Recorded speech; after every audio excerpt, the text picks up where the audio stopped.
You have exactly 10 seconds to walk back through that gate, or I drag you through it myself." The hand came down on her shoulder before she could turn around. Thick fingers, deliberate pressure, the grip of a man accustomed to moving people who did not want to be moved. She felt the weight of it, not just physical, but territorial. A claim staked on her body without permission, without cause, without the slightest hesitation about what it meant to put hands on a woman standing in a place she had every legal right to be. She did not flinch. The man behind the hand was 6'3", 240 pounds, with a shaved head and a resort security polo stretched tight across his chest. His name was Colt Ramsey, head of security at Palmetto Shores Resort, and in 13 years of managing access to one of the most exclusive oceanfront properties on Kiowa Island, South Carolina, he had never once questioned whether his instincts about who belonged and who did not were anything less than flawless. He was about to discover that instinct and accuracy were not the same thing. The woman he was threatening to drag off the property would, in exactly 19 days, preside over the largest civil rights lawsuit in the District of South Carolina's history, a case bearing the name of the man who had hired him. But Colt did not know that yet. Nobody did. The posted sign beside the entrance gate, brass lettering on weathered wood, read clearly enough for the security camera mounted above it to capture every word. Palmetto Shores Resort welcomes all registered guests and visitors to public amenity areas, including the main lobby, beachfront promenade, and dining terrace during posted operating hours. Guest identification is required for pool, spa, and private event access only. Management. Revised January 2025. She had read the sign before Colt spoke. She had read it because reading posted regulations before entering any space was a habit she had developed over 23 years, a habit that had nothing to do with leisure and everything to do with a profession she had no intention of revealing. "I said 10 seconds. Colt squeezed her shoulder. Not hard enough to bruise, hard enough to communicate that the countdown was real. She looked at his hand, then at his face, then at the camera above the sign. "You're going to want to remove your hand," she said. Quiet. Not a request. A forecast. If this satisfying start already has you hooked, go ahead and subscribe. You won't want to miss what happens when the truth comes out. 7 hours earlier, the morning had started with salt air and a long drive. Joelle Mabry pulled her rental sedan, a mid-size Hyundai, silver, unremarkable, off Highway 17 and onto the tree-canopied road that connected the mainland to Kiowa Island. Sunlight filtered through the live oaks in broken patterns, turning the windshield into a strobe of light and shadow. It was 10:14 a.m. on a Thursday in late March, the kind of morning where the low country felt like it was exhaling. Warm, humid, slow. She wore a plain cotton blouse, linen pants, sandals with a low heel. No jewelry except a thin watch with a leather band and a pair of reading glasses folded into the collar of her blouse. Her hair was natural, pulled back with a simple clip. Her overnight bag sat on the passenger seat. Not a suitcase, just a canvas duffel from a department store, soft-sided, the kind of luggage that attracted no attention because it suggested nothing worth protecting. She had reserved 7 nights at Palmetto Shores Resort. The booking had been made 6 weeks ago through the resort's website, confirmation number PS-2025-03-7741, prepaid in full, Ocean View Suite on the 3rd floor. The confirmation email sat in her phone, time-stamped, receipted, unambiguous. She had chosen this particular resort because it was 47 miles from the federal courthouse in Charleston, close enough to return if an emergency required her presence, but far enough to constitute an actual break from the caseload that had consumed the past 14 months of her life. The guard booth at the island entrance processed her without incident. Resort name, confirmation number, driver's license scanned. The gate attendant, a young man with sunburned cheeks and a clipboard, smiled, handed her a temporary parking pass, and waved her through. The resort itself sat at the southern end of the island, where the beach curved in a long crescent, and the dunes were preserved by wooden walkways elevated above the seagrass. The main building was 3 stories of pale stucco and dark shutters, flanked by 2 wings of guest rooms, and anchored by a lobby with floor-to-ceiling windows facing the Atlantic. Money was visible everywhere, in the landscaping, the valet stand, the polished stone entryway, but it was the quiet kind of money, the kind that whispered rather than announced. Joelle parked in the guest lot, shouldered her duffel, and walked through the main entrance. Inside, the lobby smelled of cedar and sea salt. Her eyes moved in a pattern that had become involuntary over 2 decades, left wall to right wall, ceiling height, exit count. 3 visible exits: front entrance, side corridor to the pool deck, service hallway behind the concierge station. The movement took less than 2 seconds. No one noticed it. No one ever did. The front desk was a curved marble counter staffed by 2 attendants. The one on the left, a woman in her 30s with ash-blonde highlights and a name tag reading Tessa Platt, property manager, looked up as Joelle approached. The smile that appeared on her face was the kind that required a decision, the kind that emerged after a brief internal calculation about who warranted warmth and who warranted efficiency. "Checking in?" Tessa said. "Yes, reservation under Mabry. Confirmation PS-2025-03-7741. Tessa typed. Her fingers paused. She typed again. The pause stretched from 2 seconds to 5, then to 8. Her brow furrowed with a precision that suggested the furrow had been deployed before, a rehearsed expression of concern designed to introduce a problem that did not exist until she decided it did. "I'm not finding that confirmation in our system," Tessa said.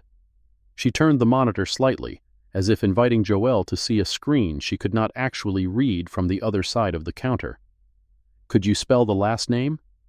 "Mabry. First name Joelle. Joelle." More typing. More pausing. The second desk attendant, a young man whose name tag read Cooper, glanced over but said nothing. He had a guest of his own, a white couple in matching polos, who were being processed with the frictionless speed that confirmed their belonging before a single keystroke. "I have a Mabry, but it's showing as canceled," Tessa said. Her voice carried the particular brand of helpfulness that functions as obstruction. "It looks like the reservation was voided due to a payment processing error. I'm so sorry for the inconvenience." Joelle reached into her bag and retrieved her phone. She opened the email, expanded the confirmation, and placed the phone face up on the marble counter. Confirmation email, dated February 9th. Payment processed through a Visa ending in 4418. Charge cleared February 10th. No cancellation notice received. Tessa looked at the phone the way a customs officer looks at a passport they intend to question, not with interest in its contents, but with interest in finding a reason to reject it. Unfortunately, our system shows something different. I can check availability for alternative dates, or I can refer you to our sister property on Seabrook. I'd like to speak with the general manager. Mr. Harrington is unavailable today, but I can certainly leave a message.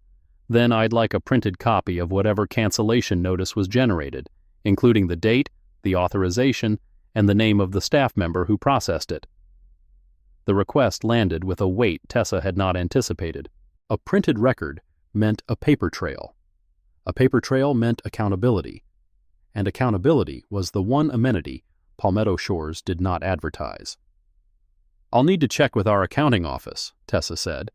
"That could take—" "I'll wait." She said it without inflection, without impatience, without the rising pitch that would have given Tessa permission to categorize her as difficult. She simply stated a fact. She would wait. And the fact carried more authority than a raised voice ever could. Tessa disappeared into the back office. Cooper, the second attendant, shifted uncomfortably behind his monitor. The white couple in matching polos collected their key cards, their welcome packets, their complimentary sparkling water, and departed toward the elevator bank without a backward glance. Joelle waited. She stood at the counter with her phone face up and her duffel at her feet, and she waited with the stillness of a person who understood that patience was not passive.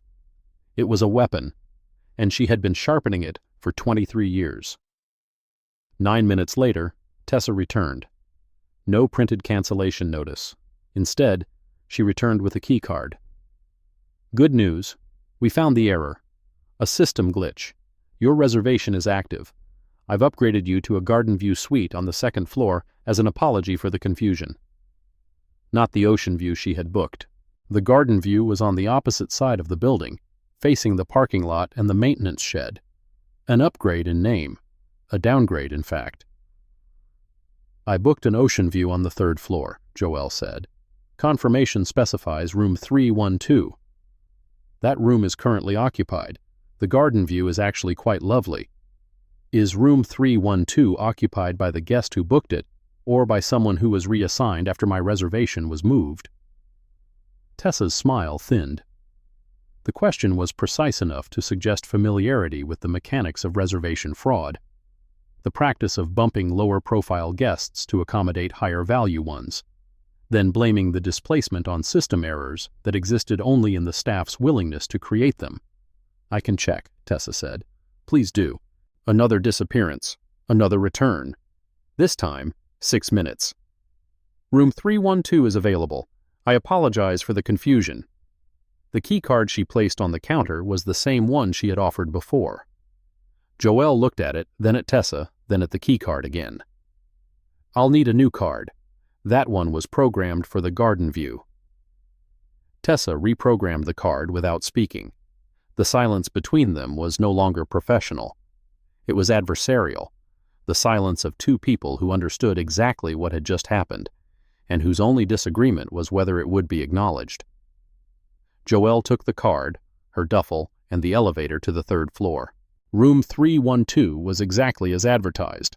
Ocean view, king bed, a balcony overlooking the dunes, and the flat gray blue of the Atlantic beyond them. She set her bag on the luggage rack, opened the balcony door to let the salt air in, and sat on the edge of the bed.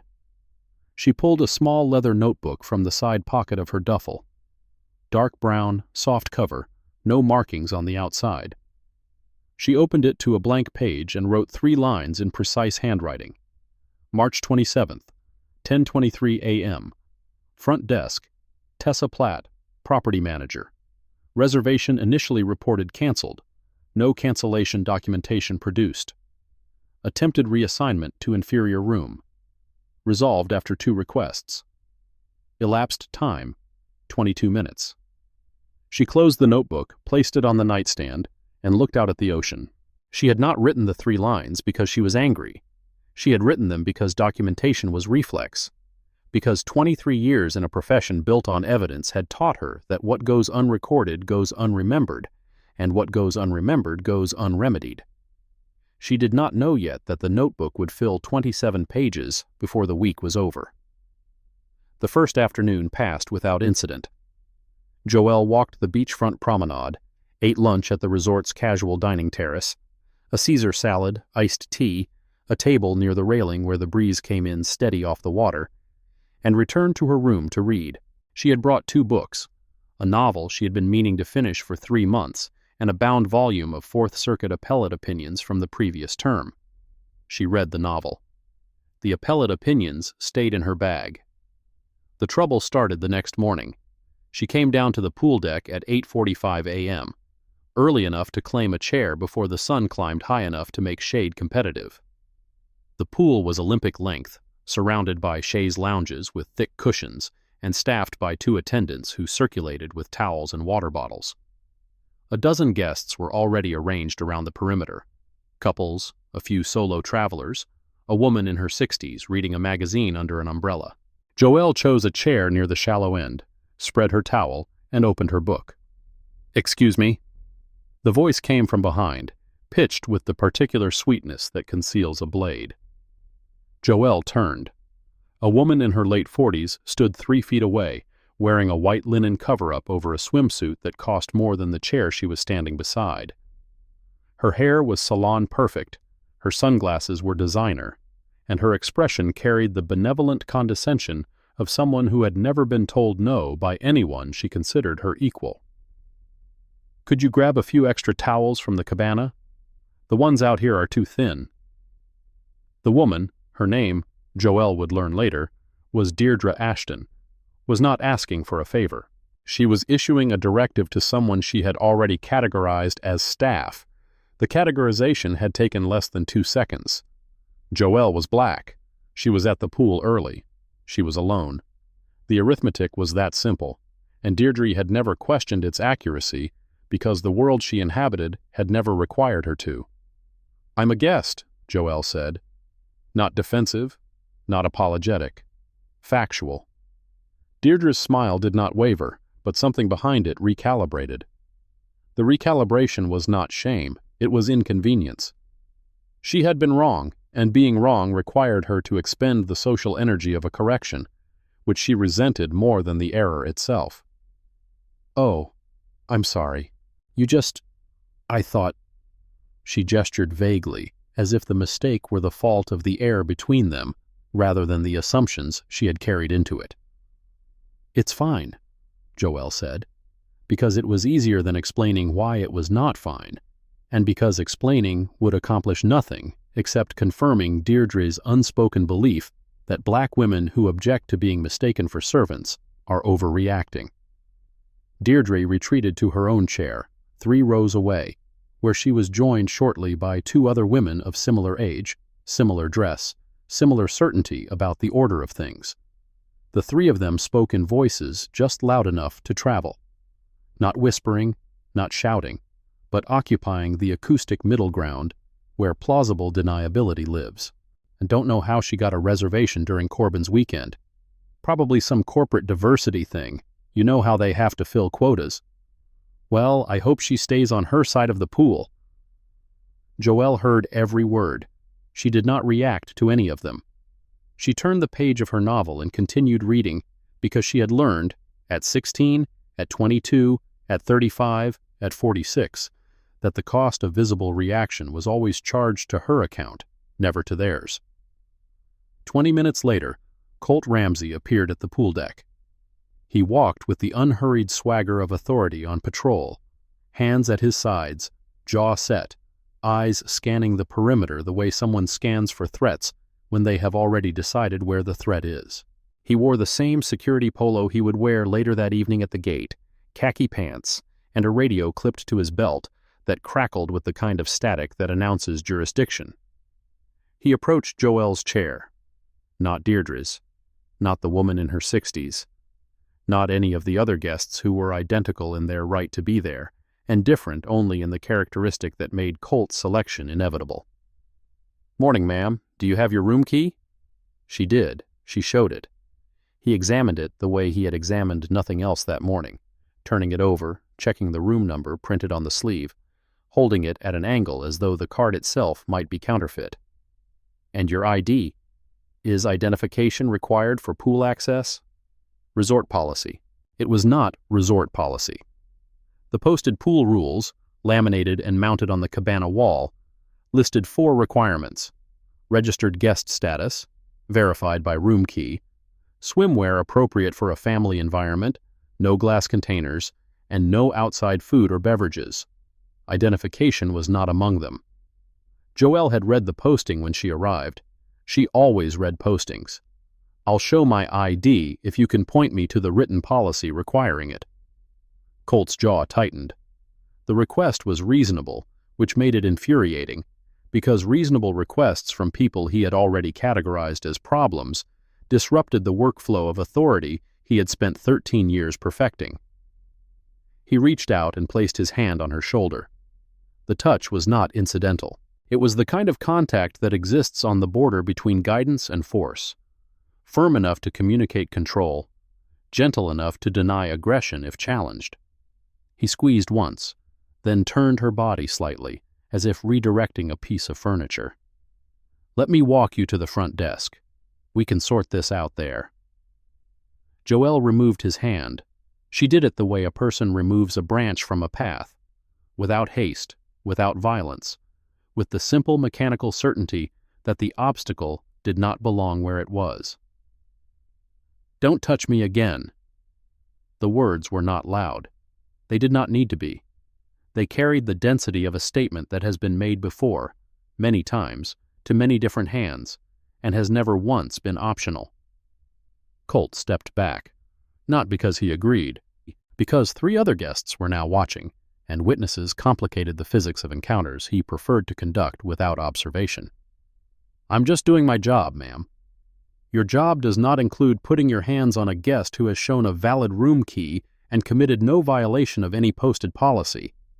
She said it clearly, loud enough for Deirdre Ashton to hear from 3 rows away, loud enough for the pool attendant to hear from the cabana, loud enough for the security camera mounted on the northwest corner of the pool deck, the one she had identified within 4 seconds of arriving, to capture every syllable. Colt retreated. Not apologetically. Strategically. He walked back across the pool deck, radio in hand, already composing the version of events that would justify what had just happened to anyone who asked. Joelle sat back down, opened her book, and did not read a single word for the next 30 minutes. She was too busy writing in the leather notebook she had retrieved from her bag. March 28th, 8:57 a.m. Pool deck. Colt Ramsey, head of security, requested room key, shown. Requested government ID, no posted policy basis. Physical contact, right hand on left shoulder, grip applied, body redirected without consent. Duration of contact, approximately 3 seconds. Witnesses, 3 guests, pool area, 1 pool attendant, 1 security camera, NW corner, elevated mount. No verbal warning preceded contact. She closed the notebook. Her hand was steady. Her pulse was not. By Friday afternoon, her second full day at the resort, the architecture of exclusion had become visible. It was not a single act. It was a system, a series of small adjustments that collectively communicated a single message. You are tolerated here, not welcomed. The adjustments were distributed across staff and guests with the efficiency of an organism that does not require central coordination because every cell already knows its function. At lunch, the hostess seated her at a table beside the kitchen entrance, the only table without an ocean view, the table closest to the noise of clattering plates and shouted orders. When Joelle asked to be reseated, she was told the restaurant was at capacity. It was not. 2 ocean view tables were visibly empty. She documented, March 28th, 12:17 p.m. Hostess, name tag, Brianna. Seated at table 14, adjacent to kitchen service door. 2 visible vacancies at waterfront tables. Request to relocate denied. At capacity. At the spa, the receptionist informed her that all available appointment slots had been booked for the remainder of the week. Joelle asked to be placed on a cancellation list. The receptionist said no such list existed. An hour later, Joelle overheard Deirdre Ashton confirming a last-minute deep tissue massage for 4 p.m. the following day. She documented.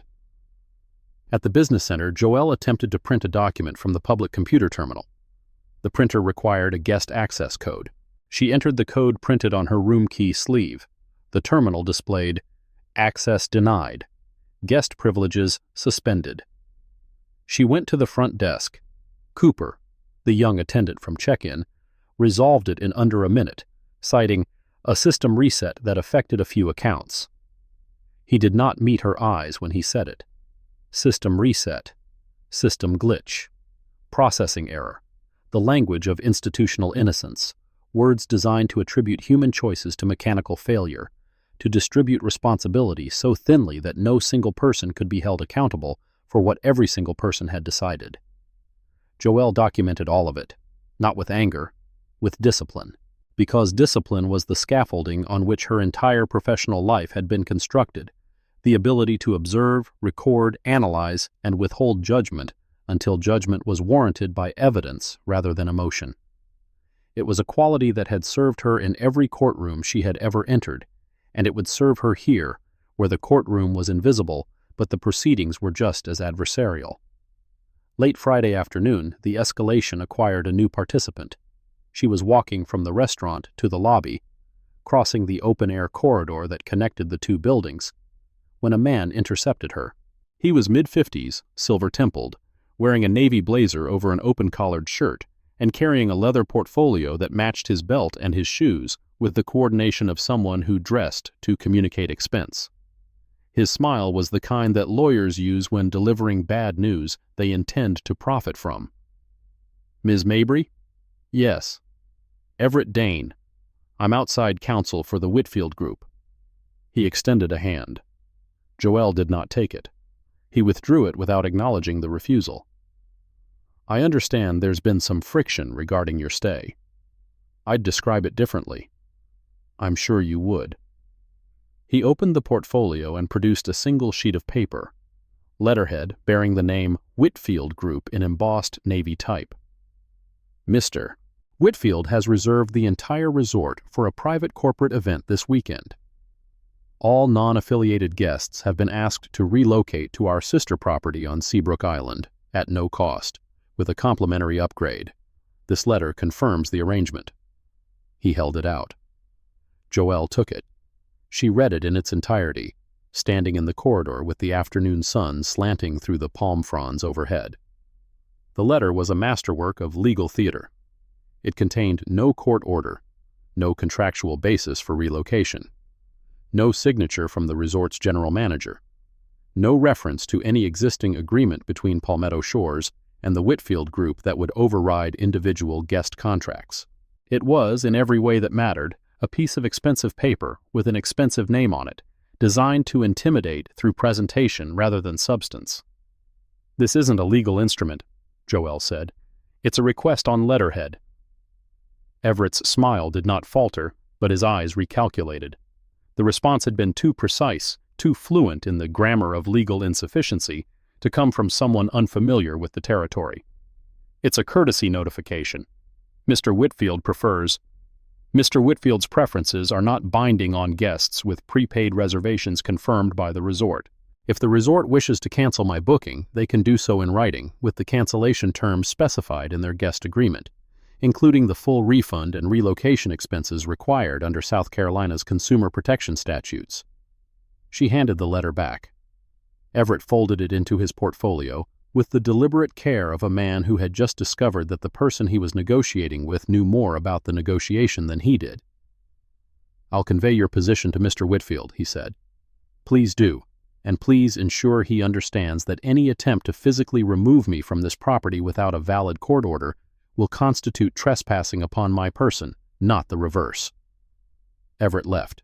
Joelle watched him go, then returned to the lobby and sat in one of the wingback chairs by the fireplace. She opened her notebook and wrote for 4 uninterrupted minutes. March 28th, 4:41 p.m. Everett Dane, outside counsel, Whitfield Group. Presented relocation letter. No legal basis, no resort signature, no contractual authority. Verbal claim. Whitfield reserved entire resort for private event.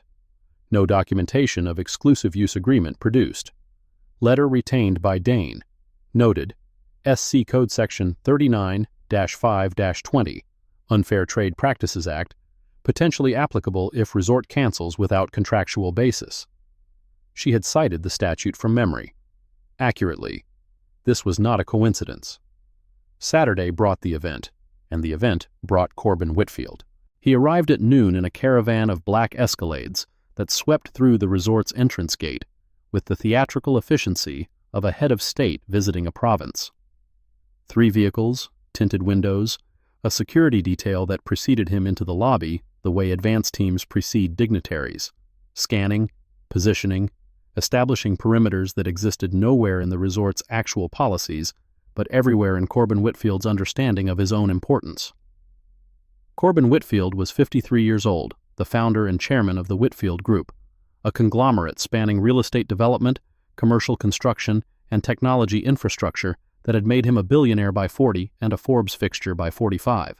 He was tall, angular, gray at the temples, with a jaw that looked like it had been designed by the same firm that designed his buildings. Sharp, geometric, expensive. He moved through the lobby without pausing at the front desk, without checking in, without performing any of the small rituals of arrival that ordinary guests submitted to as the price of temporary belonging. He did not notice Joelle. She was sitting in the same wingback chair she had occupied the previous afternoon, reading the novel she had finally returned to. She saw him, though. She saw the caravan. She saw the security detail. She saw the way the resort staff realigned their attention, the way flowers realign toward the sun, instinctively, collectively, without instruction. She turned a page and kept reading. The problems began within the hour. Tessa Platt appeared at her room door at 1:22 p.m. The knock was soft but persistent, the knock of someone who expected the door to open because the person behind it had already been classified as someone who would yield. Joelle opened the door. "Ms. Mabry, I'm so sorry to bother you. We have a small issue with your room. Maintenance needs to address a plumbing concern on this floor, and we'd like to relocate you temporarily." "Is there a plumbing issue in this room?" "It's a building-wide system." "Is there water damage in this room? A leak? A pressure drop? Any evidence of a plumbing failure that I should be aware of?" Tessa hesitated. The question demanded specificity, and specificity was the enemy of the manufactured crisis she had been instructed to create. "It's precautionary. I'll stay. If a legitimate maintenance issue arises, please have engineering contact me directly with a work order number and a description of the deficiency." She closed the door. Through it, she could hear Tessa standing in the hallway for 3 additional seconds before her heels clicked away on the tile. In the notebook, March 29th, 1:22 p.m., Tessa Platt. Attempted relocation. Claimed plumbing issue. No evidence of deficiency. No work order referenced. Third relocation attempt in 48 hours. By 3 p.m., the resort had divided itself into 2 territories, the public areas that belonged to everyone, and the private kingdom that Corbin Whitfield believed he had purchased along with the event package. The pool deck was cordoned off with velvet ropes and staffed by Whitfield Group security. The main dining room had been converted to a private banquet hall. The beachfront terrace, the one with the best sunset view, was blocked by a temporary podium and sound system being installed for an evening reception. Joelle walked to the beachfront promenade, the one public amenity area that remained accessible according to the posted signage. She carried her book, her towel, and the quiet certainty of a woman who intended to occupy the space she was entitled to occupy and would not apologize for the discomfort her presence created. She had been reading on a bench for 12 minutes when Colt Ramsey appeared again. This time he was not alone. 2 members of the Whitfield Group security team flanked him, younger, larger, wearing matching black polos with Whitfield Group embroidered on the chest. The formation was designed to communicate mass. 3 men, 1 woman. The mathematics of intimidation. "Ma'am, this area is closed for a private function." Joelle looked at the posted sign 10 feet to her right. It read, "Beachfront Promenade, open to all registered guests during resort operating hours." The sign says otherwise. "Sign hasn't been updated. We've secured this area for Mr. Whitfield's event." "Then you'll want to update the sign. Until you do, I'm a registered guest using a public amenity area during posted operating hours." Colt stepped closer. The 2 Whitfield security men stepped closer with him. The geometry tightened, 3 bodies forming a half-circle around a seated woman whose only weapon was a book and whose only defense was the law she had spent her career interpreting. "I'm asking you nicely, ma'am." "You're asking me to leave a space I'm legally entitled to occupy without a valid basis for the request. That's not nice. That's coercion." Colt reached for her beach bag. His hand closed around the strap and pulled. The bag slid across the bench and off the edge, contents spilling onto the wooden slats. A bottle of water, sunscreen, the leather notebook, a pen. Joelle stood. The movement was controlled, immediate, and carried the mechanical certainty of a reflex that has been trained into muscle memory. She took the bag back from his grip with a single firm pull. Her fingers closed around the notebook before it could slide through the slats. "You just seized the personal property of a resort guest," she said. "On camera." She pointed to the security dome mounted on the promenade railing, 15 feet to the east. "That constitutes common law trespass to chattels, and depending on how this proceeds, potentially assault under South Carolina Code Section 16-3-600. I would strongly suggest you return my belongings and step back." The legal language landed in the space between them like a foreign object, unexpected, dense, impossible to ignore. Colt's hand released the bag strap, not because he understood the citation, because the fluency with which she delivered it suggested a depth of knowledge that complicated his assessment of the situation. He stepped back. But he did not leave. He lifted his radio and keyed the transmit button. "Base, this is Ramsey. I need County Sheriff at the South Promenade. We have a guest who's refusing to vacate a secured area." The words were chosen carefully. Refusing to vacate is the language that transforms a legal occupant into a suspect. It is the language that authorizes escalation. It is the language that rewrites the story before the story is over. This story is about to take a turn you won't see coming. Make sure you're subscribed so you don't miss a second of it. The evening before, Friday night, the restaurant incident had set the stage for everything that followed. Joelle had entered the resort's main dining room at 7:15 p.m. The hostess, Brianna, the same one who had seated her beside the kitchen that afternoon, looked up with the particular expression of someone who has been given instructions and is about to follow them. "I'm sorry, ma'am, the dining room is reserved for a private event tonight." "Is there a sign posted indicating the closure?" There was not. The entrance to the dining room displayed the same hours it had displayed all week. Open for dinner service, 6 p.m. to 10 p.m. Reservations recommended for parties of 4 or more. It was a last-minute arrangement. Mr. Whitfield's group. "I'm a single diner. I don't need a reservation, and the posted hours indicate the restaurant is open to all guests."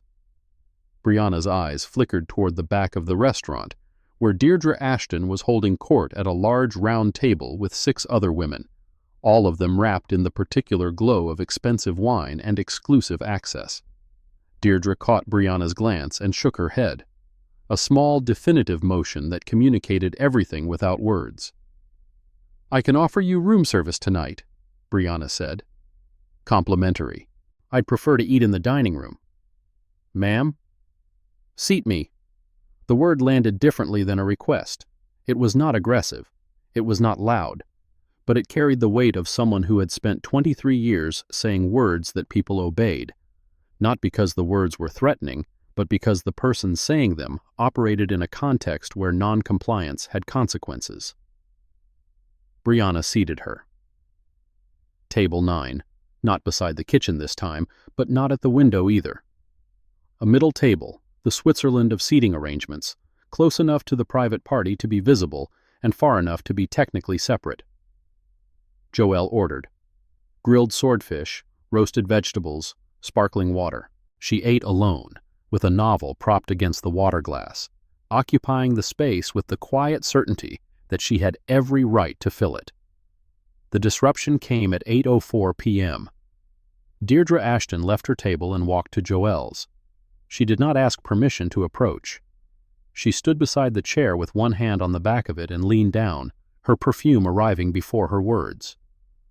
"I don't know who you think you are," Deirdre said, her voice pitched just below the level that would attract attention from other tables, but just above the level that would allow Joelle to pretend she had not heard. "But Corbin paid $250,000 for this weekend, and he did not pay it to share the dining room with—" She paused. The pause was where the word she wanted to say lived, the word she swallowed because she knew its sound would betray what its meaning already had. "With people who weren't invited." "I wasn't invited to the event," Joelle said. She set down her fork. "I was invited to the resort, by the reservation I paid for, which entitles me to every public amenity listed in the guest agreement, including this dining room. You don't belong here." The sentence was 4 words. It was also the oldest sentence in the American vocabulary of exclusion, a sentence that has been said to black people in restaurants and hotels and courtrooms and boardrooms and voting booths and swimming pools and country clubs for 400 years, with the same inflection, the same certainty, the same absolute confidence that belonging is a privilege bestowed by people who look like Deirdre and revoked from people who look like Joelle. Joelle picked up her fork. "Go back to your table, Deirdre." The use of her first name, spoken without permission, without introduction, without the social preliminaries that Deirdre considered her birthright, hit harder than any argument. It said, "I know who you are," and it implied, "I am not impressed." Deirdre's wineglass trembled in her hand. She set it down on Joelle's table, not gently, not violently, but in the particular liminal space between accident and intention. The base of the glass caught the edge of Joelle's water glass, Both tilted. The sparkling water spilled across the tablecloth, across Joelle's bread plate, and into her lap. Joelle stood. The water soaked through her linen pants, cold against her thighs. She looked at the spreading stain, then at Deirdre, then at the security camera mounted in the corner of the dining room ceiling. "That was deliberate," she said. "It was an accident." Deirdre's smile returned, the smile of someone who understood that accidents and intentions occupy the same legal space when the only witnesses are people who have already chosen whose version to believe. Brianna appeared with napkins. The busboy appeared with a fresh tablecloth. The machinery of service activated to erase the evidence of what had just happened, smoothing and wiping and replacing until the table looked as though nothing had occurred, which was, of course, the point. Joelle did not sit back down. She left her half-eaten swordfish on the table, walked to the lobby, and went to her room. She changed her pants. She opened her notebook. She wrote for 7 minutes without stopping. March 28th, 8:04 p.m. Dining room incident. Deirdre Ashton approached my table uninvited. Verbal confrontation. "You don't belong here." Physical contact. Placed her wine glass on my table, struck my water glass, spilled liquid into my lap. Claimed accidental. Security camera present. Ceiling mounted, east wall, dining room. Witnesses: Brianna, hostess. Busboy, no name tag visible. 6 guests at Ashton table. She set the notebook down. Her hand was not shaking, her jaw was tight. In the dining room, Deirdre returned to her table. The women around her leaned in. The conversation that followed was inaudible from any recording device, but the laughter that punctuated it carried through the restaurant's open windows and into the warm March night with the unmistakable frequency of cruelty shared among friends. Saturday morning brought a new escalation. At 9:20 a.m., Joelle attempted to access the resort's fitness center. The door required a room key. She swiped hers. The reader blinked red. Access denied. She tried again. Red again. She walked to the front desk. Cooper was there, the same young attendant who had resolved her business center lockout the previous day. "My key isn't working for the fitness center," Cooper typed. Paused. Typed again. The same theatrical rhythm that Tessa had employed at check-in. The performance of searching for a problem that has been deliberately created. "It looks like your access was restricted due to a hold on your account." "What kind of hold?" "I'd need to check with the property manager." "Then check." Cooper disappeared into the back office. He returned in 4 minutes. "Ms. Platt says there's an outstanding damage claim on your room. Until it's resolved, some amenities may be temporarily restricted." "What damage?" "I don't have the specifics. I can have Ms. Platt call you." "There is no damage. I have not damaged anything in my room or on this property. Remove the hold." Cooper's discomfort was visible, the discomfort of a young person caught between institutional pressure and individual conscience. He wanted to help. He was not permitted to. "I'll escalate this to management," he said. It was the kindest version of no available to him. Joelle did not argue. She returned to her room, photographed every surface, every piece of furniture, every fixture, 32 photographs documenting the undamaged condition of room 312 at 9:37 a.m. on March 29th. She saved them to her phone's secure folder, alongside the photographs she had already taken of every posted sign, every resort policy, and the entrance to every public amenity area she had been denied access to. She checked the minibar. Untouched. She checked the bathroom fixtures. Intact. She checked the closet door, the balcony slider, the curtain rod, the desk lamp.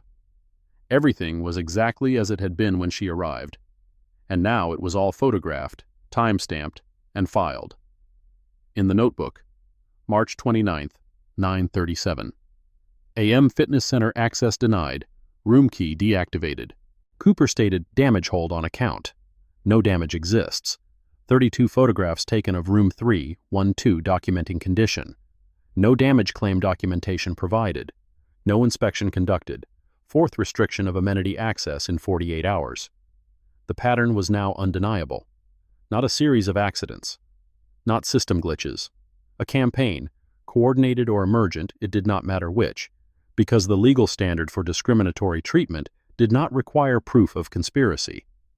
It required proof of pattern, and the pattern was writing itself in the pages of her notebook with the relentless clarity of a brief that no opposing counsel could effectively challenge.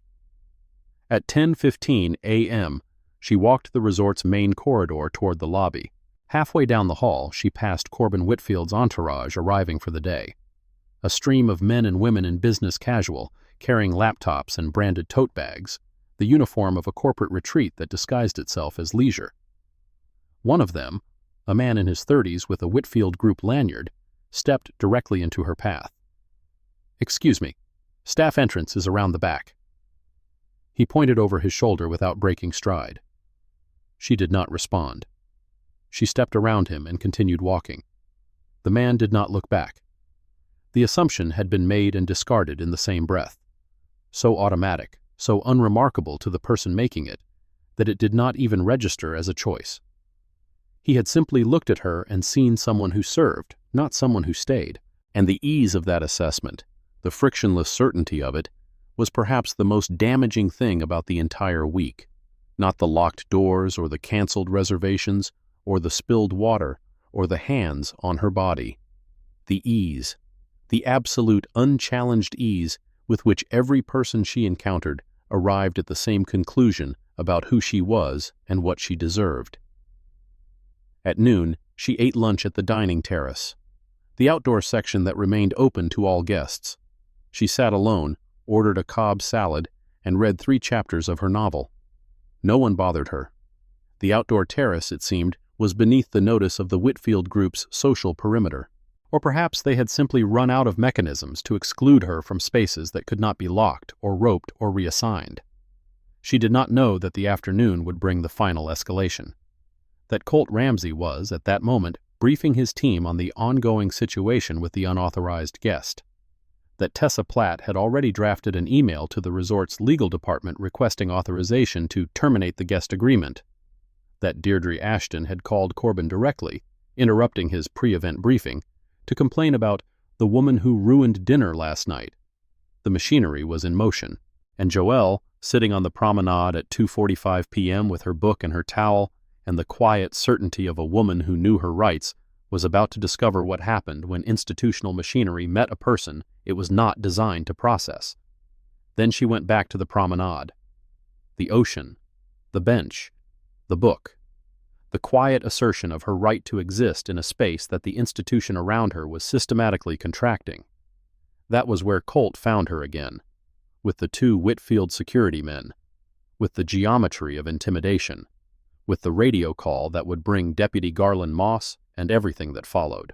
Deputy Garland Moss arrived at 4:11 p.m. in a Beaufort County Sheriff's cruiser that rolled up the resort's service road with the casual authority of law enforcement entering friendly territory. He had received the call 12 minutes earlier. Trespassing complaint, female subject, uncooperative. The language of the dispatch had already written the first draft of his conclusion before he arrived. Moss was 51, 23 years with the department, a man whose career had been shaped by a particular understanding of order, an understanding in which the people who paid for things got to decide who stayed, and the people who objected to that arrangement became the problem.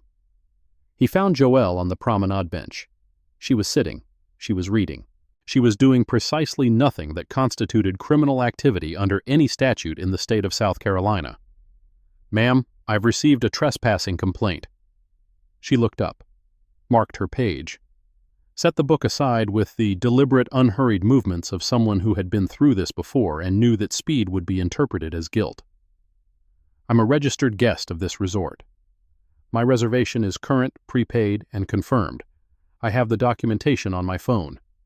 Can I see some ID?" She produced her driver's license. Moss examined it, noted the address, Columbia, South Carolina, and returned it. "The resort says you've been asked to leave. The resort's property manager has attempted to relocate me 3 times in 48 hours, each time citing a different justification, none of which was supported by documentation. I've declined each request because I have a valid reservation that the resort has not legally canceled." Moss shifted his weight. The response was comprehensive in a way he had not anticipated. Most trespassing calls were simple. Someone was somewhere they were not supposed to be. They were told to leave. They either left or they didn't. This was different. This woman was articulating a contractual defense with the precision of someone who had read the statute and the guest agreement and understood how the two intersected. Well, the property owner has the right to ask anyone to leave for any reason. Not once a contractual relationship has been established through a confirmed and paid reservation. At that point, the guest has a licensee's right of occupancy that can only be revoked through the procedures specified in the agreement or by court order. That's basic property law, Deputy. Moss's jaw tightened. He did not appreciate being educated. He especially did not appreciate being educated by a woman he had been called to remove because the education implied that his authority was conditional. And conditional authority was, to Garland Moss, an intolerable concept. Step over here, please. Am I being detained? I'm conducting an investigation. Into what? I've committed no crime. I'm a registered guest sitting on a public bench. The posted sign, right there, confirms this is a guest-accessible area. I've provided identification. I've explained my legal status. What crime are you investigating? Moss did not answer the question. Instead, he took her elbow, gripped it, pulled it, turned her body, and walked her 3 steps toward his patrol car. The movement was not violent. It was worse than violent. It was procedural. It had the practiced smoothness of a maneuver performed so many times that the person performing it no longer recognized it as force. She pulled her elbow free. Deputy, I have not consented to being moved. I am not resisting. I am asking, on the record, whether I am being detained or whether I am free to go. A voice cut through the exchange before Moss could answer. It came from the direction of the pool terrace, calm, bored, carrying the particular flatness of a man who had never needed to raise his voice because the world raised itself to meet him. Just get her out. I didn't pay $200,000 for this weekend to look at this. Corbin Whitfield stood on the terrace steps 30 feet away, in a linen shirt and tailored shorts and leather sandals that cost more than the monthly salary of the deputy standing in front of Joelle. His arms were crossed. His expression was the expression of a man watching an employee handle a pest control issue. Interested enough to observe, not interested enough to participate. Confident enough to believe that his command would be executed because his commands were always executed. Moss straightened. The presence of money did something to his posture, not quite a salute but a recalibration, a reminder of who called in the complaint and who signed the checks that kept the resort's security contract active, and who, by extension, contributed to the county sheriff's discretionary fund through the annual Resort Association contribution. We're handling it, Mr. Whitfield. Corbin stepped down from the terrace, closer now, close enough for Joelle to see the Patek Philippe on his wrist, the kind of watch that announces its price through its refusal to announce anything at all. Close enough for him to see her face, the face of a woman he did not recognize, had never met, and had already categorized with the speed and efficiency of a man who sorted human beings the way his algorithms sorted data. I said, "Get her out." He did not look at Joelle when he said it. He looked at Moss. The words passed over her head, literally and figuratively, as though she were not a person but an obstacle, a piece of the landscape that needed rearranging. A man in a dark suit, thick-necked, earpiece, the physical vocabulary of private security, appeared behind Corbin. Not Colt. Someone from Corbin's personal detail.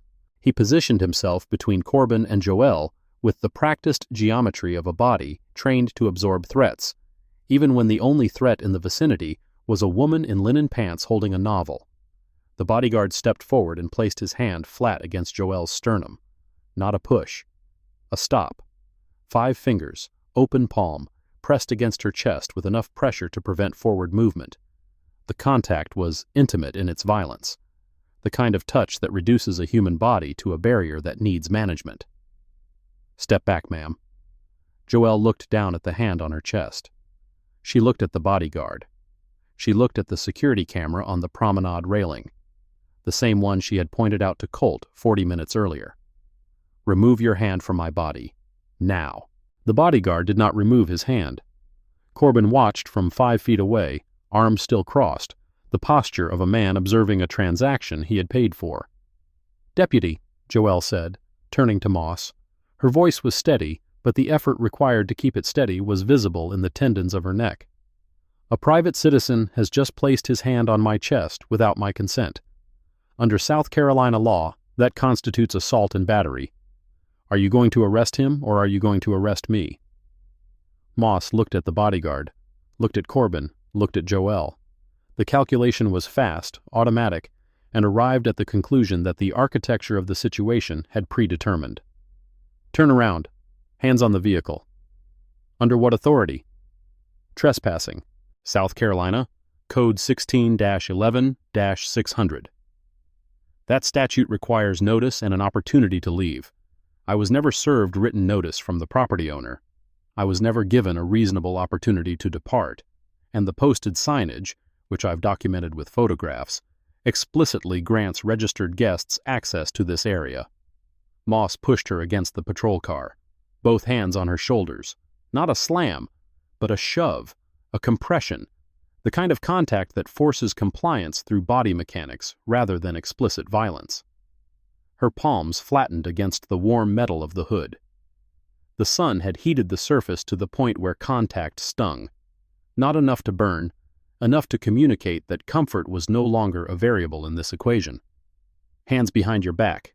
I want to state clearly that I am not resisting and that I do not consent to this detention. Moss pulled her wrists behind her and snapped the handcuffs closed.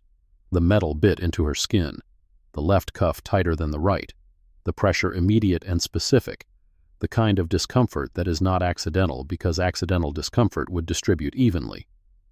Too tight, she said. He did not adjust them. From the promenade, Colt Ramsey watched with his arms crossed and a satisfaction he did not bother to conceal. Behind him, Deirdre Ashton had emerged from the pool area to observe, her phone held at an angle that was not quite recording and not quite not recording, the posture of a woman who wanted documentation of the spectacle but did not want to be documented, documenting it. Moss loaded Joelle into the back of the cruiser. The door closed. The air conditioning was off. The back seat smelled of sweat and disinfectant, and the accumulated residue of every person who had occupied that seat before her, the guilty, the innocent, the ones whose only crime was existing in a space someone else had decided they did not deserve. Through the window, she watched Colt shake Moss's hand. She watched Tessa Platt appear at the resort entrance, speaking into her phone with the brisk efficiency of someone reporting a problem solved. She watched Deirdre Ashton return to the pool deck, her conscience unburdened by the comfortable fiction that what had just happened was law enforcement rather than enforcement of a different kind. The cruiser pulled away from the resort at 4:31 p.m. Joelle sat in the back seat with her hands cuffed behind her and her spine straight and her breathing controlled and her mind already composing the document she would write when her hands were free, the document that would record every timestamp, every name, every badge number, every word spoken, and every word withheld. She had been trained to compose documents in her head before writing them. She had been doing it for 23 years. In courtrooms where the evidence was complex and the stakes were high and the truth was buried under layers of procedure and plausible deniability. In chambers where the law was a living thing that required interpretation, application, and, when the system failed, correction. She was not a lawyer. She was not an activist. She was not a public defender or a journalist or any of the roles that Colt Ramsey and Tessa Platt and Deputy Garland Moss had silently assigned her in the process of deciding she did not belong. She was something else entirely, and in 19 days, every person who had touched her, moved her, denied her, cuffed her, and driven her away from the space she had paid to occupy would discover exactly what. The Beaufort County Sheriff's substation was a single-story cinder block building on a 2-lane road 13 miles from the resort, set back from the pavement behind a parking lot that held 6 cruisers and a civilian sedan with a cracked windshield. The flag out front was faded. The air conditioning unit on the roof rattled. The building communicated efficiency without investment, the architectural equivalent of a department that processed people without examining what it was processing. Moss brought her through the rear entrance. Booking desk. A sergeant named Hewitt, broad-shouldered, gray-mustached, the kind of man who had been sitting behind that desk long enough to have seen every version of every story and no longer expected any of them to surprise him. Trespassing, Moss said. Resort complaint. Hewitt pulled a form from the stack to his left and began filling it in without looking up. Name, date of birth, address. The machinery of processing. Impersonal, methodical, indifferent to the question of whether the person being processed had done anything wrong. I'd like the complaint number and the name of the complainant, Joelle said. Moss answered without turning around. That's not how this works. Actually, it is. South Carolina Freedom of Information Act entitles the subject of a criminal complaint to the basic incident information, including the reporting party. Hewitt's pen paused. He glanced at Moss. Moss did not meet his eyes. The complaint was filed by Palmetto Shores Resort Security, Colt Ramsey. Joelle filed the name, filed the structure. A private security officer, employed by a resort, operating on a complaint generated by a billionaire's entourage, enforced by a county deputy. The chain was clean. The chain was also exactly the kind of public-private cooperation that federal courts had identified, in case after case, as the mechanism through which constitutional rights were circumvented by outsourcing enforcement to private actors who were not bound by the same constraints as state agents, until a state agent acted on their behalf, at which point the entire chain became state action under the 14th Amendment. She did not say any of this. She stored it. Fingerprinting came first. Hewitt pressed her fingers into the ink pad with more pressure than necessary. Not cruelty, but not care either. The kind of handling that exists in the gap between procedure and consideration, where the person on the receiving end has been reduced to a task rather than a human being. Photographs next. Front, left profile, right profile. The camera flash was harsh. The placard she held, Beaufort County Sheriff / Mabry, Joelle, A/March 29, 2025, was slightly warped at one corner, a cosmetic defect that no one had bothered to fix because the people who held it were not the people who made decisions about facility maintenance. I'm entitled to a phone call, she said. Hewitt looked at her over his glasses. When we're done processing. South Carolina Code Section 17-13-40 provides for communication with counsel or family within a reasonable time after booking. Hewitt set down his pen. The citation was accurate. He knew it was accurate because he had been in this building long enough to know the difference between detainees who knew their rights and detainees who did not, and this woman was in the first category with a fluency that made him slightly uncomfortable. You'll get your call. Property inventory came next. Moss emptied her bag onto the counter. The phone, the rental car key, the reading glasses, a wallet containing $43 in cash, and 2 credit cards, the bottle of water, the sunscreen, and the notebook. The leather notebook landed on the counter with a soft thud. Moss picked it up, turned it over, opened it to a random page. His eyes scanned the handwriting, precise, dated, structured in the format of a log rather than a diary. He frowned but said nothing. He placed it with the other items, and Hewitt sealed them in a clear plastic property bag and tagged it with the booking number. Cell 3, Hewitt said. Cell 3 was 8 feet by 6. A metal bench bolted to the wall. A toilet without a seat. A fluorescent light that buzzed at a frequency designed to prevent sleep. The door closed behind her with the heavy mechanical finality of a system that does not distinguish between the guilty and the inconvenient. She sat on the bench, hands free now, the cuffs removed during booking. She rubbed her left wrist where the metal had pressed a groove into her skin. The mark was already darkening. It would bruise by morning. Through the wall, she could hear the dispatch radio cycling through calls. Static, voices, case numbers. At 5:22 p.m., Hewitt answered a call that made her listen more carefully. He was reading something back to a dispatcher, a 911 call log. Confirm. Call ID Bravo Charlie 7941. Received 1541 hours. Caller, Colt Ramsey, Head of Security, Palmetto Shores Resort. Duration, 3 minutes, 12 seconds. Complaint, unauthorized individual, described as black female, 40s, refusing to vacate promenade area. Caller states individual has been asked to leave multiple times by resort staff and private security. Caller requests law enforcement assistance for trespassing removal.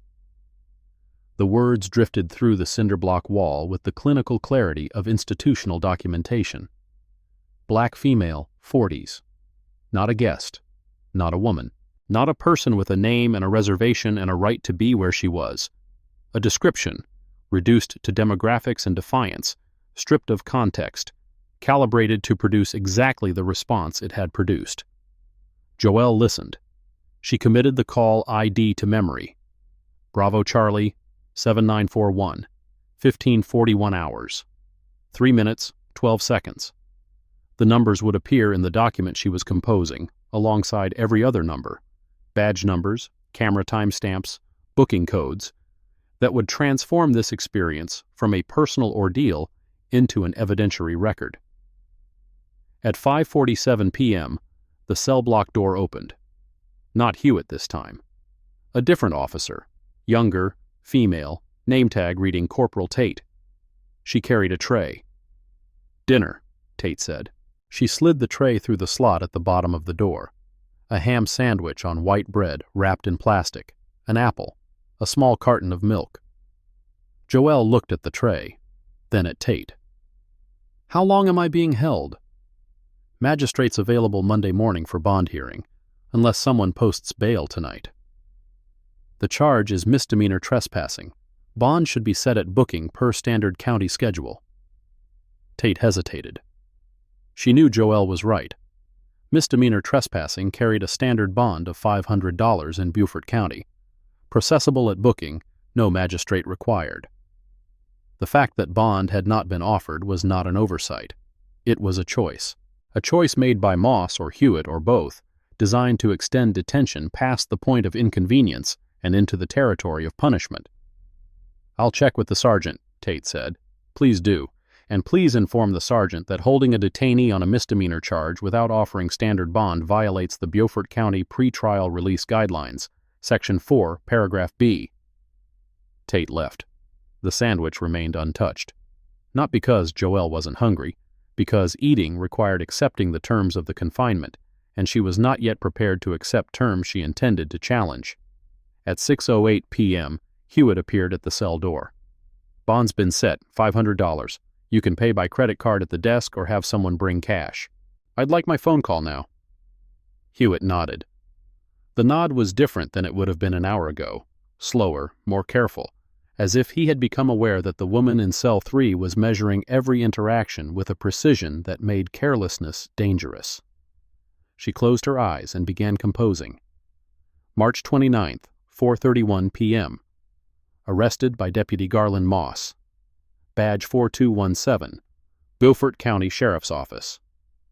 Charge, trespassing, SC Code, Section 16-11-600. No written notice from property owner served prior to arrest. No opportunity to vacate provided. Physical contact during arrest. Hands on shoulders. Compression against vehicle hood. Elbow grip and redirect without consent. Handcuffs applied with excessive tightness on left wrist. Transport, rear of cruiser, unit number 4, 217B, departed resort 4:31 p.m., arrived substation 4:48 p.m. Booking, Sergeant Hewitt, substation desk. Property inventoried and sealed. Fingerprints and photographs taken. Phone call not yet provided as of booking completion. Cell 3. The document was 400 words long by the time she opened her eyes. Every word was stored in a memory trained by 23 years of reading briefs, opinions, and trial transcripts with the attention to detail that transforms information into evidence. At 6:12 p.m., 1 hour and 41 minutes after booking, Hewitt brought her to the phone. She dialed a number from memory. It rang twice. "It's me," she said. Her voice was calm, controlled, the voice of a woman who understood that the person on the other end of the line needed information, not emotion. "I've been arrested. Trespassing charge. Beaufort County Substation. Highway 174. I'm fine. I'll need the file on my desk. The one marked Whitfield." Silence on the other end. Then a voice. Male, measured. The kind of voice that processes bad news by calculating consequences rather than expressing outrage. "When?" "This afternoon, 4:31. "Are you hurt?" "Bruised wrist from the cuffs. Nothing requiring medical attention." "I'll make calls." "Not yet. Not until I'm processed out. I need to know how far they're willing to take this." Another silence. Longer this time. The kind of silence that occurs when the person listening understands not just what has been said, but what has been decided, and disagrees with the decision, but respects the authority of the person making it. "Be careful." "I always am." She hung up. Hewitt walked her back to the cell. She sat on the bench and waited. Not passively, not with resignation, with the focused patience of someone who understood that the system processing her was, at this moment, generating the very evidence that the system would eventually be required to answer for. At the booking desk, Hewitt returned to his paperwork. But something nagged at him. A discomfort he could not articulate. A feeling that the arrest he had just processed was not the routine trespass call Moss had described. The woman's composure, her precision, the way she cited statutes, the way other people cited phone numbers, from memory, accurately, without hesitation. He pulled up her information on the booking terminal. Joelle Mabry, Columbia, South Carolina. No prior record, no warrants. Clean. He stared at the screen for a moment. Then, for reasons he would not fully understand until 19 days later, he opened a browser on his personal phone and typed her name into the search bar. The results loaded in 2 seconds. The first 3 were from official government directories. The fourth was a news article from the Charleston Post and Courier, dated 7 months earlier. Hewitt read the headline. His face changed. Not dramatically, he was too seasoned for dramatic facial shifts, but in the subtle, involuntary way that faces change when the brain behind them encounters information that reclassifies everything that came before it. He turned the phone face down on the desk. He looked at the cell block door, then at Moss, who was filling out the incident report at a desk in the corner, writing with the self-satisfied unhurriedness of a man who believed the paperwork was a formality rather than a confession. Then at the property bag on the shelf behind him, the clear plastic bag containing a phone, a wallet, a pair of reading glasses, and a leather notebook whose contents would, in the coming weeks, be requested by attorneys from 3 different jurisdictions. Hewitt picked up the desk phone and dialed a number. Not the sheriff's personal line, not dispatch, a different number, one he had used only twice before in 23 years, both times when the department had stepped into a situation that was about to become something much larger than the incident report suggested. The phone rang 4 times before someone answered. U.S. Marshal Service, District of South Carolina. How can I direct your call? The truth about who she really is will change everything. Subscribe now so you're here when it all comes crashing down. Hewitt cleared his throat, looked at the cell block door one more time. I need to speak with the duty marshal. We have a situation in Beaufort County that requires your immediate attention. He paused. It involves one of your protectees. In cell 3, Joelle Mabry sat on the metal bench with her back against the cinder block wall, and her bruised wrist resting on her knee and her eyes closed. She was not sleeping. She was composing. The document in her mind had grown to 600 words, 600 words of dates and times and names and badge numbers that would, in 19 days, be read into the official record of a proceeding that none of the men who arrested her knew was coming. Through the walls, she could hear Moss's pen scratching on the incident report. She could hear Hewitt's voice, low and urgent, on the telephone. She could hear the air conditioning rattle and the fluorescent light buzz and the particular quality of institutional silence that exists in buildings where people are held against their will. She did not know what Hewitt had found. She did not know he had searched her name. She did not know he was, at that moment, placing a call that would set in motion a chain of events that neither Colt Ramsey, nor Tessa Platt, nor Everett Dane, nor Deputy Garland Moss, nor Corbin Whitfield himself had the power to stop. But she knew something they did not. She knew who she was. She knew what was coming. And she knew, with the certainty of a woman who had spent 23 years sitting in the one chair in every courtroom that no one argues with, that the system that had processed her tonight would very soon be required to process itself. The fluorescent light buzzed, the air conditioner rattled, the pen scratched, and somewhere in the file on her desk in Columbia, the one marked Whitfield, a case number waited. Whitfield Group L, LC et al. Versus Community Housing Alliance of Charleston et al. Civil Action Number 2, :24-CV-03891-JAM.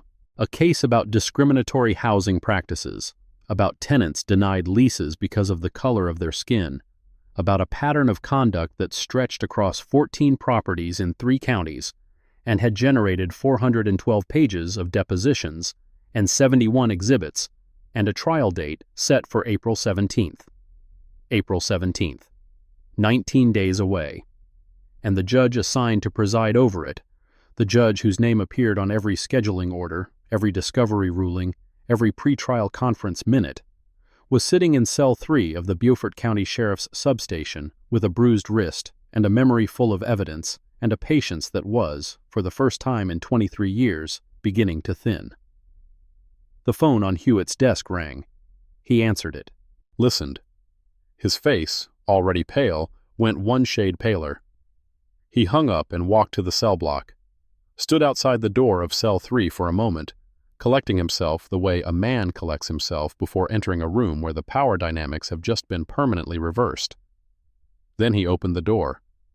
"Ms. Mabry," he said. His voice had changed. The administrative flatness was gone. In its place was something Joelle recognized immediately, not because it was new, but because she heard it every morning at 9 a.m. when the bailiff opened the door to her courtroom and every person in the gallery rose to their feet. It was deference. "Ma'am, I need to make some calls. Please, sit tight. I'll be back." He closed the door. Gently this time. Not the mechanical slam of a system processing a task.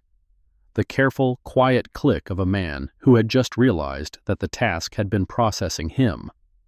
In the hallway, he stopped Moss mid-sentence. "Stop writing," he said. "I'm almost done with the—" "Stop writing."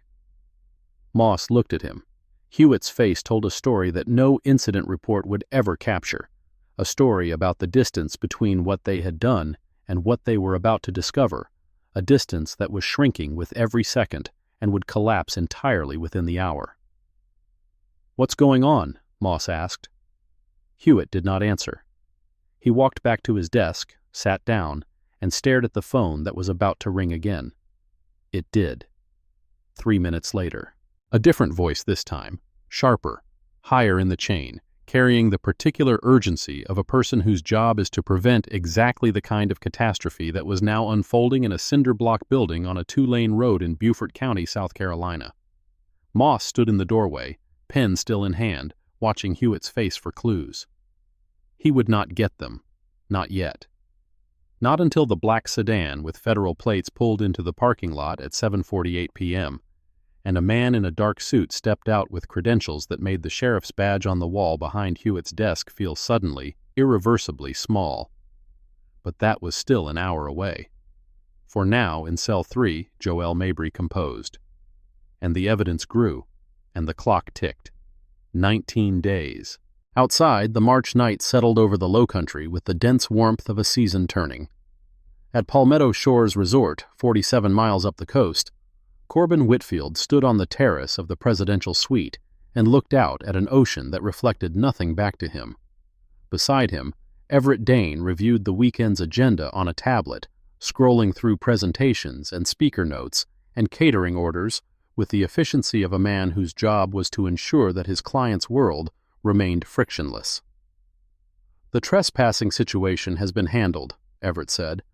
"Local sheriff removed her this afternoon. She's being held overnight." "Good." Corbin did not turn from the window. "Make sure the resort files a formal complaint. I don't want her showing up again." "Already in process." "And find out who she is. Someone booked a suite at my resort during my event without being affiliated with the group. I want to know who she is and why she was here." Everett made a note on his tablet. A simple task, a name search, a background check. The kind of routine due diligence that Corbin's team performed on anyone who entered his orbit without invitation. He would run the search in the morning, and when the results came back, when the name Joelle Mabry resolved into the person behind it, he would understand, with the nauseating clarity of hindsight, that the woman his client had ordered removed from a resort was the woman who held the future of his client's company in her hands. But that was tomorrow. Tonight, in Cell 3, Joelle composed, and the document grew, and the evidence multiplied, and somewhere in a leather notebook sealed in a plastic property bag on a shelf behind a desk sergeant's chair, a notebook that no one in that building understood the significance of yet, 27 blank pages waited to be filled. They would be, every one of them, and every word would count. The video was 11 seconds long. 11 seconds.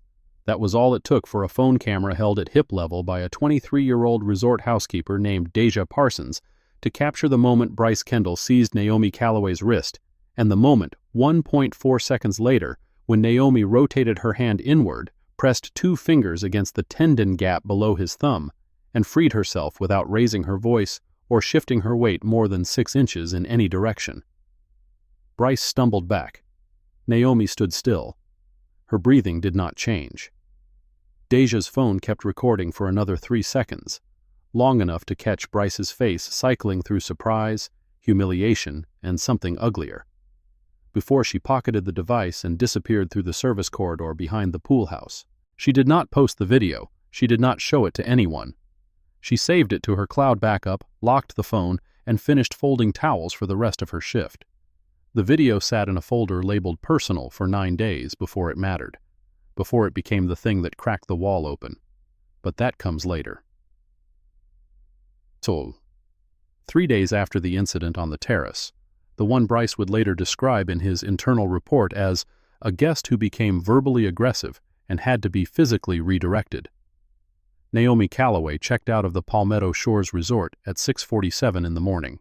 She paid the bill in full, including 2 charges she had not authorized: a $50 resort amenity surcharge that did not appear in the booking confirmation email, and a $22 late checkout cleaning fee, despite leaving before the standard 11 a.m. window. She paid both. She photographed the receipt. She photographed the folio. She photographed the itemized breakdown on the screen that the front desk clerk, not Tessa, a different clerk, younger, apologetic without understanding why, turned toward her when she asked to see it. She asked one question before she left. "Is there a guest comment form?" Paper, not digital. The clerk handed her one. Naomi filled it out in the lobby. Block letters, neat margins. She wrote 4 sentences. She signed it. She folded it into thirds, placed it in the envelope provided, and left it on the counter.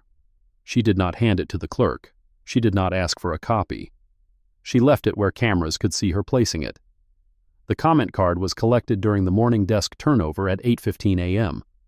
It was logged in the resort's guest feedback system at 8:22 a.m. by front desk supervisor Tessa Holbrook, the same Tessa Holbrook who had told Naomi 4 days earlier that there is no reservation under that name. The card was not in the system the following morning. It was not in the system the morning after that. When Deja Parsons, the housekeeper, asked the front desk whether any guest complaints had been filed about the terrace incident, Tessa told her no complaints were on file. Naomi Calloway drove north on Highway 17, past the salt marshes and the shrimp docks, and the Gullah sweetgrass baskets sold from roadside stands that tourists slowed down to photograph but rarely bought. Her phone sat in the center console. She did not make any calls for the first 40 minutes of the drive. At 7:31 a.m., she dialed a number saved under the name Chambers, direct. The call lasted 6 minutes. The content of that call would not be known for another 3 weeks. What happened next did not happen quickly.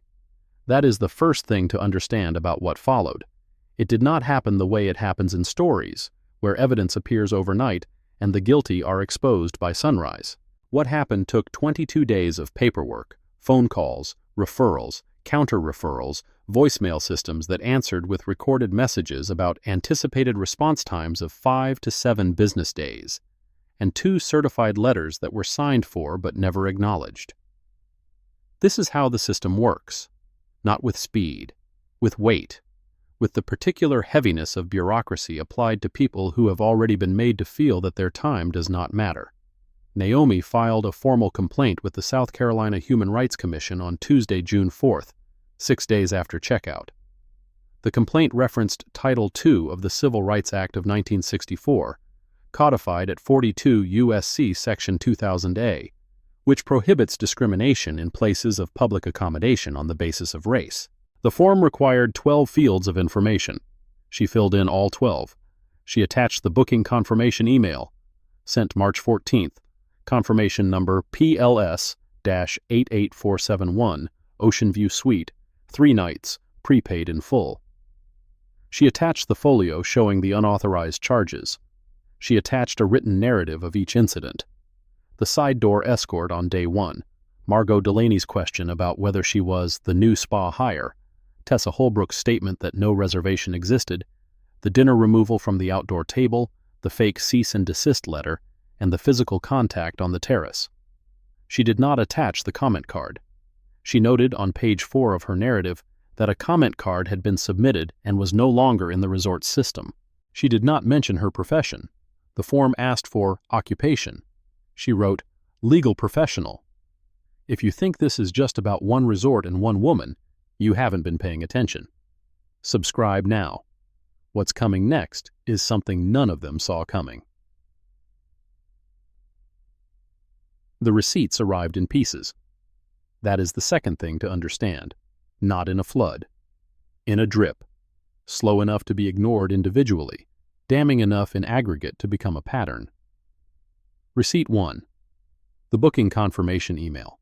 Sent March 14th at 2:17 p.m. from reservations@palmettoshoresresort.com to n.callaway at the email domain she used for personal travel.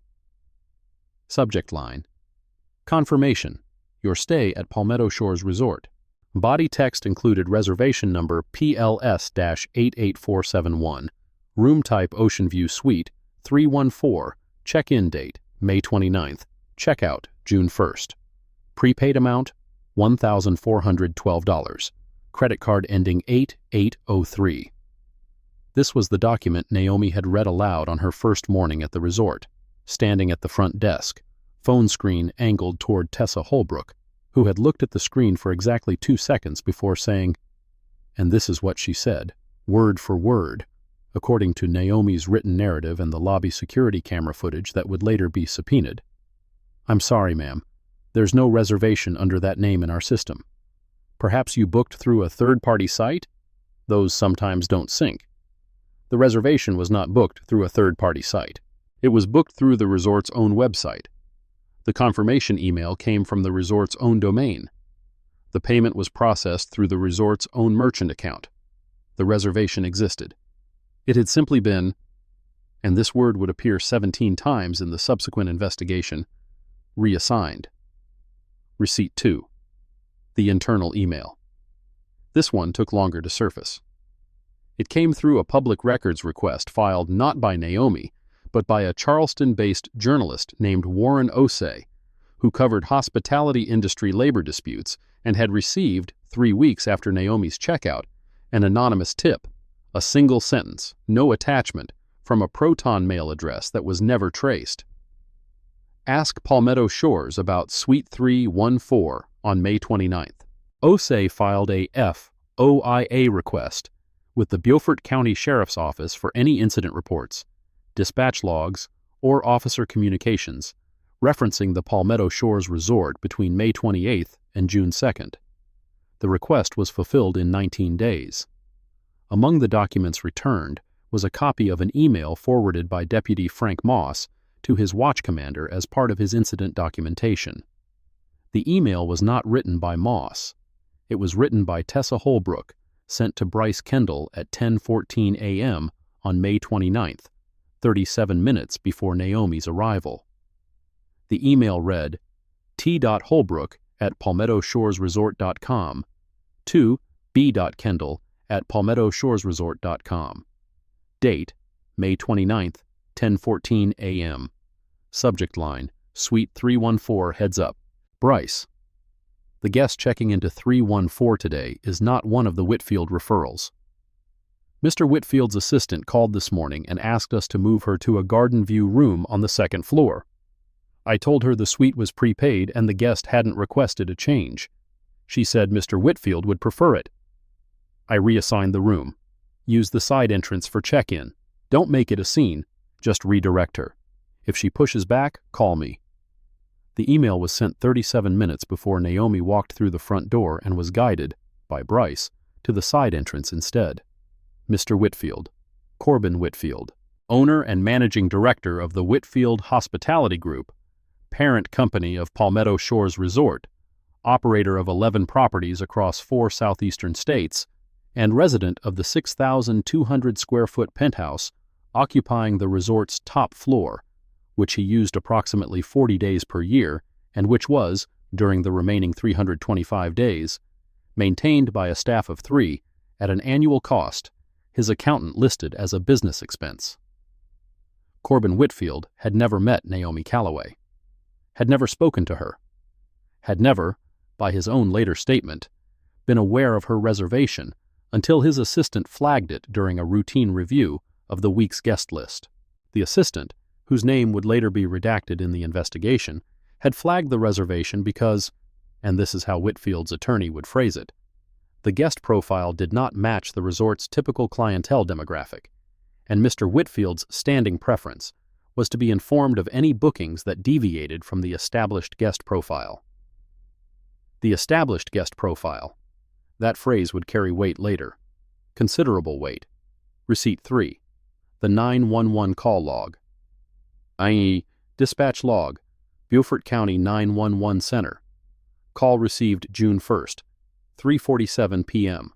Caller identification, Bryce Kendall, listed as security coordinator, Palmetto Shores Resort. Dispatcher, Lorraine, call sign Delta 9.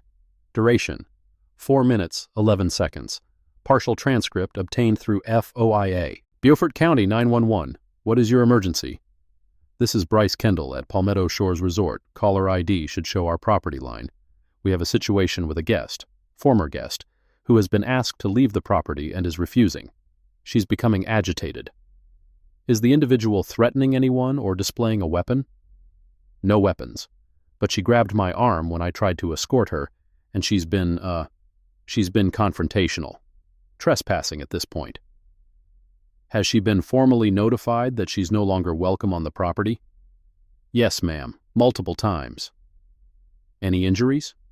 She twisted my wrist. Self-defense, she called it. The call continued for another 2 minutes. Bryce provided Naomi's description.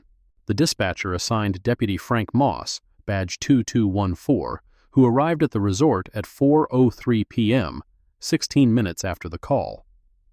What the 911 transcript did not contain, because Bryce did not mention it, was that the formal notification to leave had come not from resort management through any written or posted notice, but from Bryce himself, verbally, on the terrace, while his hand was already on her wrist. South Carolina. Code Section 16-11-620, Criminal Trespass, requires, for a trespass prosecution, that the accused person have received clear notice, either through posted signage or written notification from the property owner or authorized agent, and have refused to leave after receiving that notice. No written notice was issued. No trespass warning form was completed. And the video, Deja Parsons' 11-second clip, showed that Naomi was moving toward the exit, not away from it, at the moment Bryce seized her wrist, She was leaving. He stopped her from leaving. Then he called 911 to report that she was refusing to leave. The contradiction would not become apparent for another 12 days. Receipt 3.5, if such a thing exists, was the cease and desist letter itself. The document had been delivered to Naomi's room at 2:15 p.m. on June 1st, slipped under the door in a resort-branded envelope. It was printed on letterhead that read, Office of Legal Affairs, Whitfield Hospitality Group, a department that, according to public corporate filings, did not exist as a standalone office. Legal services for Whitfield Hospitality Group were provided by Langford Nash & Pryor, an outside firm. The Office of Legal Affairs was a fiction typed onto paper to give institutional weight to a document that had none. Naomi had read the letter standing in her room, barefoot, the ocean visible through the window behind her. She read it twice. The first time to understand what it said. The second time to catalog what it lacked. What it said. You are hereby notified that your continued presence on Palmetto Shores Resort property constitutes unauthorized occupation of private premises. You are directed to vacate the property within 2 hours of receipt of this notice. Failure to comply may result in legal action. What it lacked: a case number, a court filing reference, a notarized signature, a bar number identifying the attorney who drafted it, and, most critically, any citation to a specific legal authority under which the demand was made. It was, in every functional sense, a letter-shaped threat with no legal engine behind it. Naomi photographed both sides of the letter. She photographed the envelope. She noted the time of delivery. Then she folded the letter, placed it back in the envelope, and put it in her suitcase next to the booking confirmation and the folio. She did not comply with the 2-hour deadline. She went to the pool instead. Receipt 4, Deputy Moss's Incident Report. Beaufort County Sheriff's Office. Incident Report Number 2, 024-BC-04471. Responding Officer, Deputy Frank Moss, Badge 2214. Date, June 1st. Arrival time listed, 4:03 p.m. Departure time, 4:38 p.m. Deputy Moss's report described the encounter in neutral, procedural language. He wrote that the complainant, Bryce Kendall, stated the subject had been asked to vacate the premises and had refused. He wrote that the subject, identified as Naomi Calloway, was calm and cooperative upon my arrival. He wrote that he advised the subject of the trespass complaint and recommended she depart voluntarily to avoid further escalation. He did not write that Naomi had asked him, standing on the terrace with the ocean behind her and the salt wind pulling at her collar, a single question. Deputy, I'd like to see the posted trespass notice or the written notification. South Carolina Code Section 16-11-620 requires one or the other before a criminal trespass charge can proceed. Moss looked at Bryce. Bryce looked at Tessa, who had come outside to observe. No one produced a sign. No one produced a document, because no sign existed and no document had been prepared. Moss's report did not mention this exchange. It noted only that the subject agreed to depart the premises without incident. What the report also did not mention, and what Osei's FOIA request would reveal 11 days later, was that Moss had a prior professional relationship with the Palmetto Shores Resort. He had worked off-duty security at resort events on 3 occasions in the preceding 12 months, paid through the resort's private security contractor at a rate of $55 per hour. This arrangement was not disclosed in the incident report. It was not disclosed to Naomi. It was discovered in a billing invoice attached to the resort's vendor payment records, which the county's finance office released as part of a broader public records request about off-duty law enforcement employment. $55 per hour, 3 events, a total of 16.5 billable hours. $907.50, paid by a company owned by Corbin Whitfield to a deputy who then responded to that company's 911 call and wrote a report that omitted the single legal fact, the absence of a trespass notice, that would have invalidated the complaint. Moss did not arrest Naomi. He did not threaten arrest. But he did say something. standing by his cruiser as she walked to her car, that she wrote down 30 seconds later in the notebook she kept in the center console. She wrote it in block letters, capital, with the time, 4:34 p.m., and his badge number, 2214. What he said was this: "Ma'am, a little advice. Some places just aren't worth the trouble. You understand what I'm saying?" She understood. She wrote it down. She drove away. Ugh. At hint number 4 arrived the way the important ones always do, without announcement, without explanation, from a direction no one was watching. It happened on May 30th, the second morning of Naomi's stay, before the terrace incident, before the 911 call, before any of the machinery of complaint and counter-complaint had begun turning. She was walking through the garden courtyard between the main building and the spa pavilion. Early, 6:40 a.m. The landscaping crew was already at work, 2 men in khaki uniforms trimming hedges, a woman raking the white gravel paths into the patterns that resort guests expected without knowing they expected them. A man emerged from the service entrance near the laundry wing, older, mid-60s, hair gone silver at the temples, wearing the resort's maintenance uniform with the Palmetto Shores crest on the breast pocket. He carried a clipboard in one hand and a ring of keys in the other. He had worked at the resort for 22 years. His name was Virgil. He saw Naomi. He stopped. The pause lasted 2 seconds, maybe 3. Long enough to be noticeable, long enough for something to cross his face. Recognition, or something adjacent to recognition. The kind of expression a person wears when they realize they know someone but haven't yet decided whether to say so. Then he set his clipboard under his arm, stood slightly straighter, and inclined his head. Not a bow, not a nod. Something between the two, something that carried the weight of formality and respect in a single deliberate motion. Virgil. "Ms. Calloway, good morning. Would you like me to have someone bring coffee to your room? The kitchen is already open for staff service." He did not say how he knew her name. He did not explain the formality.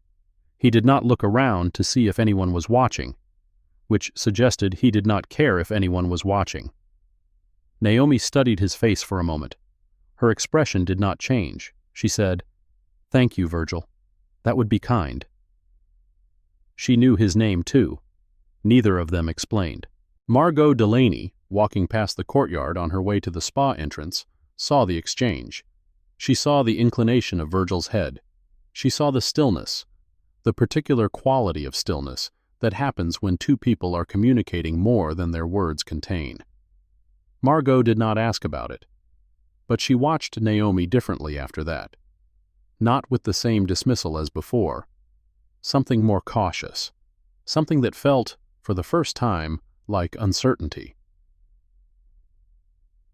22 days after Naomi Calloway checked out of the Palmetto Shores Resort, the pieces began to converge. The South Carolina Human Rights Commission had acknowledged her complaint and assigned it a docket number. Warren Osai's FOIA returns had produced the email between Tessa and Bryce, the 911 call log, and the billing invoice connecting Moss to the resort. The comment card had not been located. But none of those pieces, individually or collectively, were what changed the landscape. What changed the landscape was the calendar. Specifically, the United States District Court for the District of South Carolina, Charleston Division, Civil Action, number 2:23-CV-04891, styled Beaufort County, NAACP et al., versus Whitfield Hospitality Group, LLC et al. The case had been filed 14 months earlier. It alleged violations of the Fair Housing Act, 42 U.S.C., Section 3, 1604, claiming that Whitfield Hospitality Group had engaged in a pattern of discriminatory practices across 3 of its 11 properties, including Palmetto Shores Resort. The practices described in the complaint included steering black guests to lower-tier rooms despite booking premium accommodations, imposing surcharges not applied to white guests, and employing security staff who disproportionately surveilled and confronted guests of color. The case had survived a motion to dismiss. It had survived discovery disputes. it had been assigned to a judge. Corbin Whitfield's lead attorney was a man named Everett Nash, 61 years old, senior partner at Langford Nash and Pryor, a Charleston firm that specialized in hospitality defense, commercial litigation, and, when the occasion arose, making problems disappear through procedural attrition. Nash had successfully delayed the trial date twice through motions for additional discovery and a claim that a key witness had relocated out of state.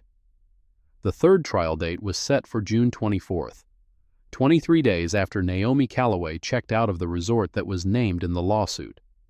The case was assigned to the Honorable Naomi R. Calloway, United States District Judge, District of South Carolina. If you think you know where this is going, you're right. But you don't know how it gets there. Stay with me. Niels, June 24th, 9 a.m., the J. Waddy's Waring Judicial Center, 83 Meeting Street, Charleston, South Carolina, named after the federal judge who desegregated South Carolina's schools in 1951 and was burned in effigy for doing so. A building that understood, in its bones and its nameplate, what it meant for law to collide with power. Courtroom 3, federal, high ceilings, mahogany paneling, the seal of the United States District Court mounted behind the bench in bronze and blue. The gallery was half full.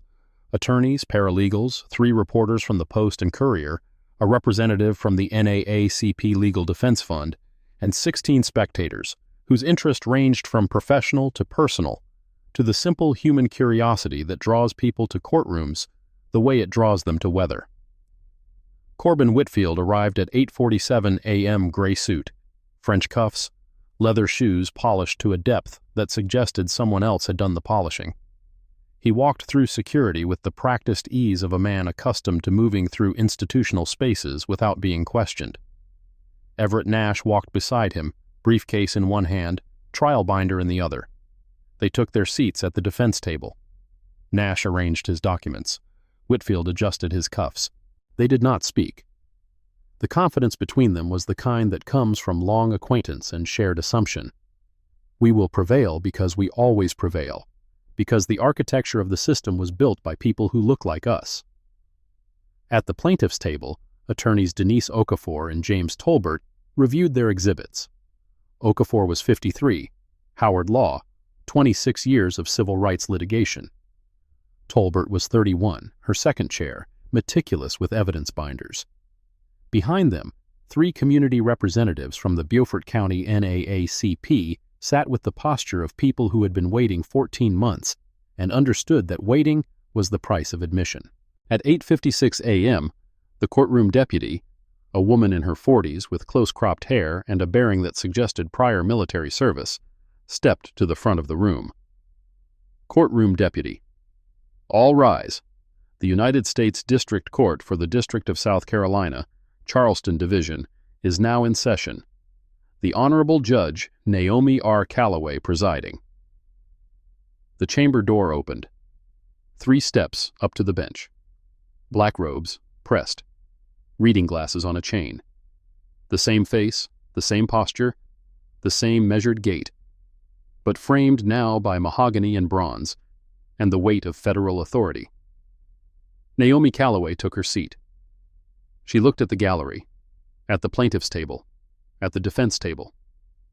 She did not look at Corbin Whitfield any longer than she looked at anyone else. The scan was even, professional, calibrated, the way a judge surveys a courtroom before speaking, the way she had done it 1,000 times, in 1,000 cases, with 1,000 defendants who did not know her and whom she did not know. Except this time, one of them did know her, or thought he did, or was beginning to. The neurons firing in slow, sickening succession, matching a face in black robes to a face on a terrace, matching the name on the brass plate at the front of the bench to the name on a booking confirmation that had been reassigned, matching the voice that was about to speak from a position of absolute authority to the voice that had said, 25 days ago, in a garden courtyard, "Thank you, Virgil. That would be kind." Corbin Whitfield did not faint. He did not collapse. He did not gasp or shout or do any of the things that people do in stories when confrontation arrives, What he did was stop moving. His hand, which had been reaching for a water glass, froze mid-motion. His jaw locked. The color left his face in stages, forehead first, then cheeks, then lips, the way blood retreats from skin when the body diverts it to organs that need it more urgently. His lungs, his heart. The parts of him that understood, before his conscious mind caught up, that something fundamental had just changed. His breathing altered, not faster, shallower. The kind of breathing that happens when the diaphragm forgets its assignment, and the ribs tighten, and the chest becomes a cage rather than a bellows. His hands, the same hands that had signed the acquisition papers for 11 properties, the same hands that had shaken the governor's hand at a fundraiser 6 weeks ago, the same hands that had never once in 58 years been placed in restraints, gripped the edge of the defense table with enough force to whiten the knuckles. Nash noticed, glanced at his client, glanced at the bench. His pen, which had been poised to take notes on the judge's demeanor, standard defense protocol, assess the judicial temperament before opening statements, stopped moving. He studied Whitfield's face. Then he looked at the bench again, this time more carefully, the way an attorney looks when something has shifted and he doesn't yet know what. The recognition came to Nash 7 seconds after it came to Whitfield, because Nash had not been at the resort, had not seen the woman on the terrace, had not been present for any of the encounters that were now colliding with this moment. He recognized the disconnect between his client's body and the room's normalcy. He processed the physical symptoms, pallor, rigidity, arrested breath, and arrived at the only logical conclusion. His client knew the judge, and not in a good way.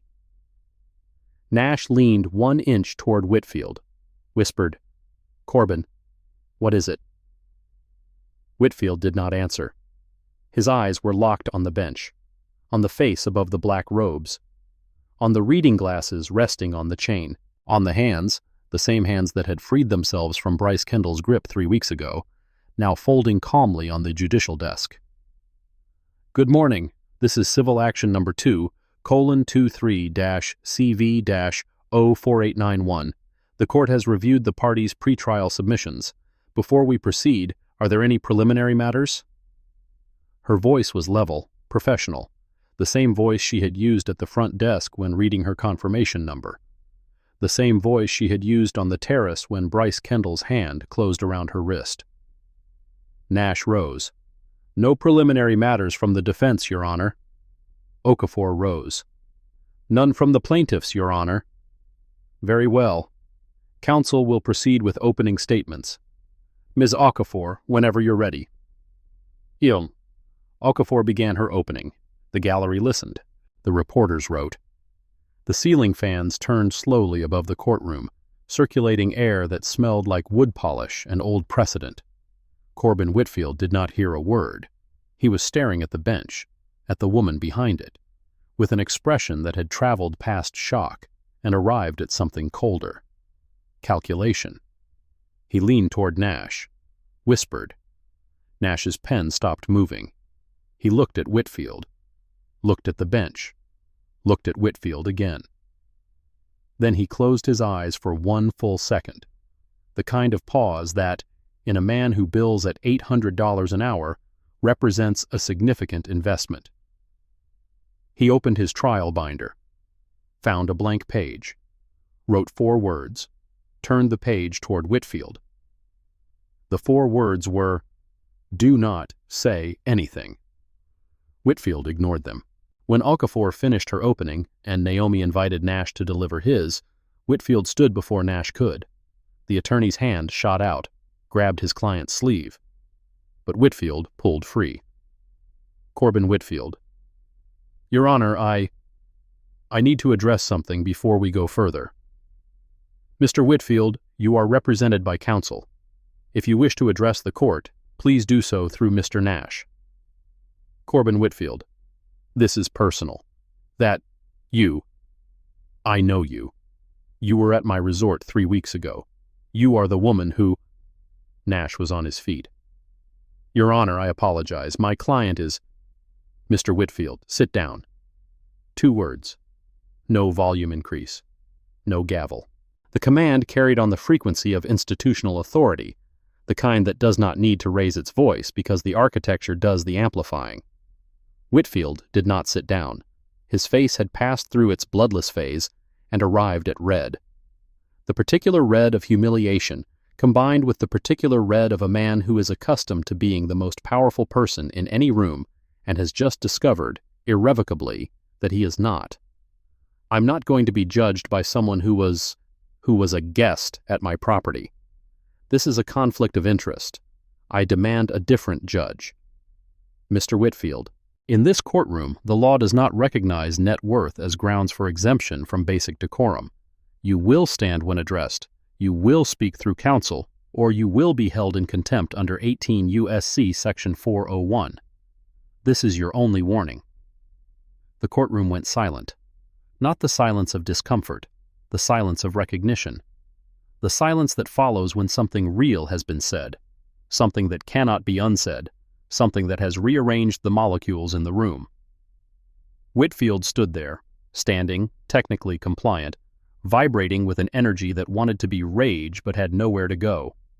Nash took his arm, firmly, guided him into his chair. Everett. Nash. Your Honor, I respectfully request a brief recess to confer with my client. 15 minutes. We will resume at 9:32. Pierre. The recess lasted 15 minutes in clock time and approximately 4 years in Everett Nash's professional estimation. He took Whitfield to the attorney conference room on the second floor, closed the door, and did something he had not done in 37 years of practice. He raised his voice to a client. What was said in that room was not recorded, but the contours could be inferred from what followed. Nash needed to know everything, every interaction, every word, every contact between Whitfield's employees and the woman now sitting on the bench above them. He needed it fast, and he needed it unvarnished, because the difference between a survivable legal problem and a catastrophic one often came down to what the attorney learned in the first 15 minutes versus what he learned 6 months later in a deposition transcript. Whitfield told him, not all of it, clients never tell all of it, but enough. The reservation reassignment, the side door directive, the cease and desist letter, the 911 call, Bryce, Tessa, the email. Nash's face, according to the one person who saw them leave the conference room, a junior associate from another firm who happened to be passing in the hallway, had the particular quality of controlled devastation that experienced attorneys display when the facts are very bad and the options are very few. When the door opened 14 minutes later, Whitfield's tie was loosened, and Nash was carrying a yellow legal pad with 6 pages of handwriting, a motion drafted in longhand that he would type and file within the hour. At 9:32 a.m. the courtroom reconvened. Nash rose before the judge could speak. Everett Nash. Your Honor, the defense moves for recusal under 28 U.S.C. Section 455, subsection A. We contend that Your Honor's impartiality might reasonably be questioned given a personal interaction with the defendant at one of the properties named in this litigation. There it was, the procedural weapon. Clean, legitimate, grounded in real law. Section 455 of Title 28, United States Code. A statute that requires a federal judge to disqualify herself in any proceeding in which her impartiality might reasonably be questioned. Nash was not wrong to file it. That was the difficult part. He was not wrong. A judge who has had a personal negative experience with the defendant, an experience that included, by some readings of the evidence, discrimination by the defendant's employees acting in the defendant's interest, has a legitimate recusal question. Defense attorneys know this. Prosecutors know this. Judges know this. The law exists precisely for situations where the line between personal experience and judicial neutrality becomes too thin to hold. Naomi Calloway knew it too. She had been expecting it. The motion is noted. The court will hear argument on the recusal motion before proceeding with the underlying case. Mr. Nash, you have 10 minutes. Ms. Okafor, you may respond.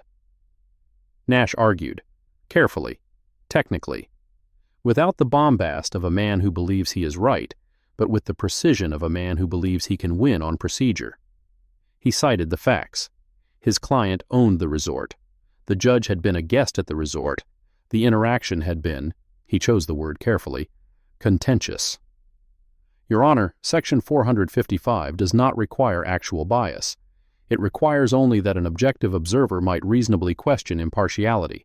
Given the circumstances, we believe that standard is met. 4 responded. She was direct.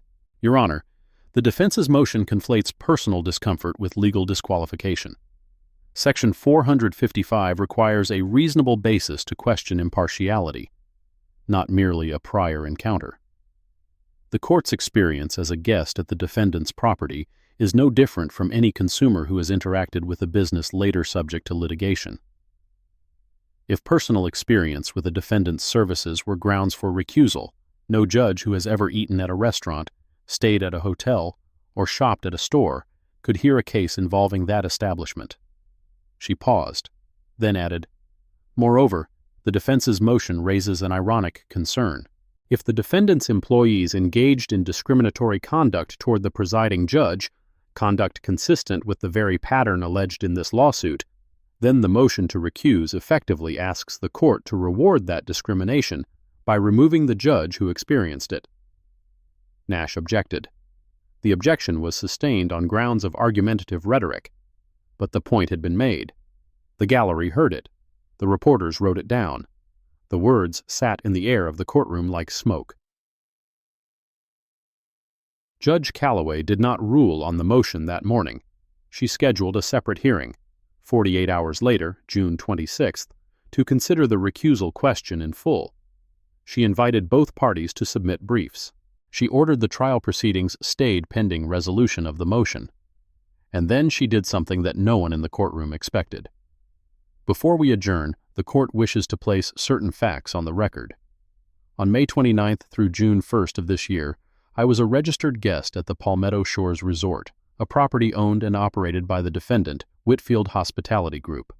During my stay, I experienced conduct that I believe may be relevant to the claims in this litigation. I do not offer this as testimony.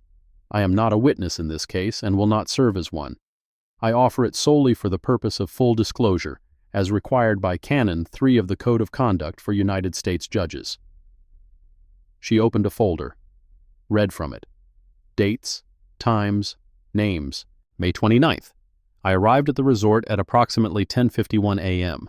Despite holding a confirmed reservation for an Ocean View suite, I was directed to a side entrance by a staff member identified as Bryce Kendall.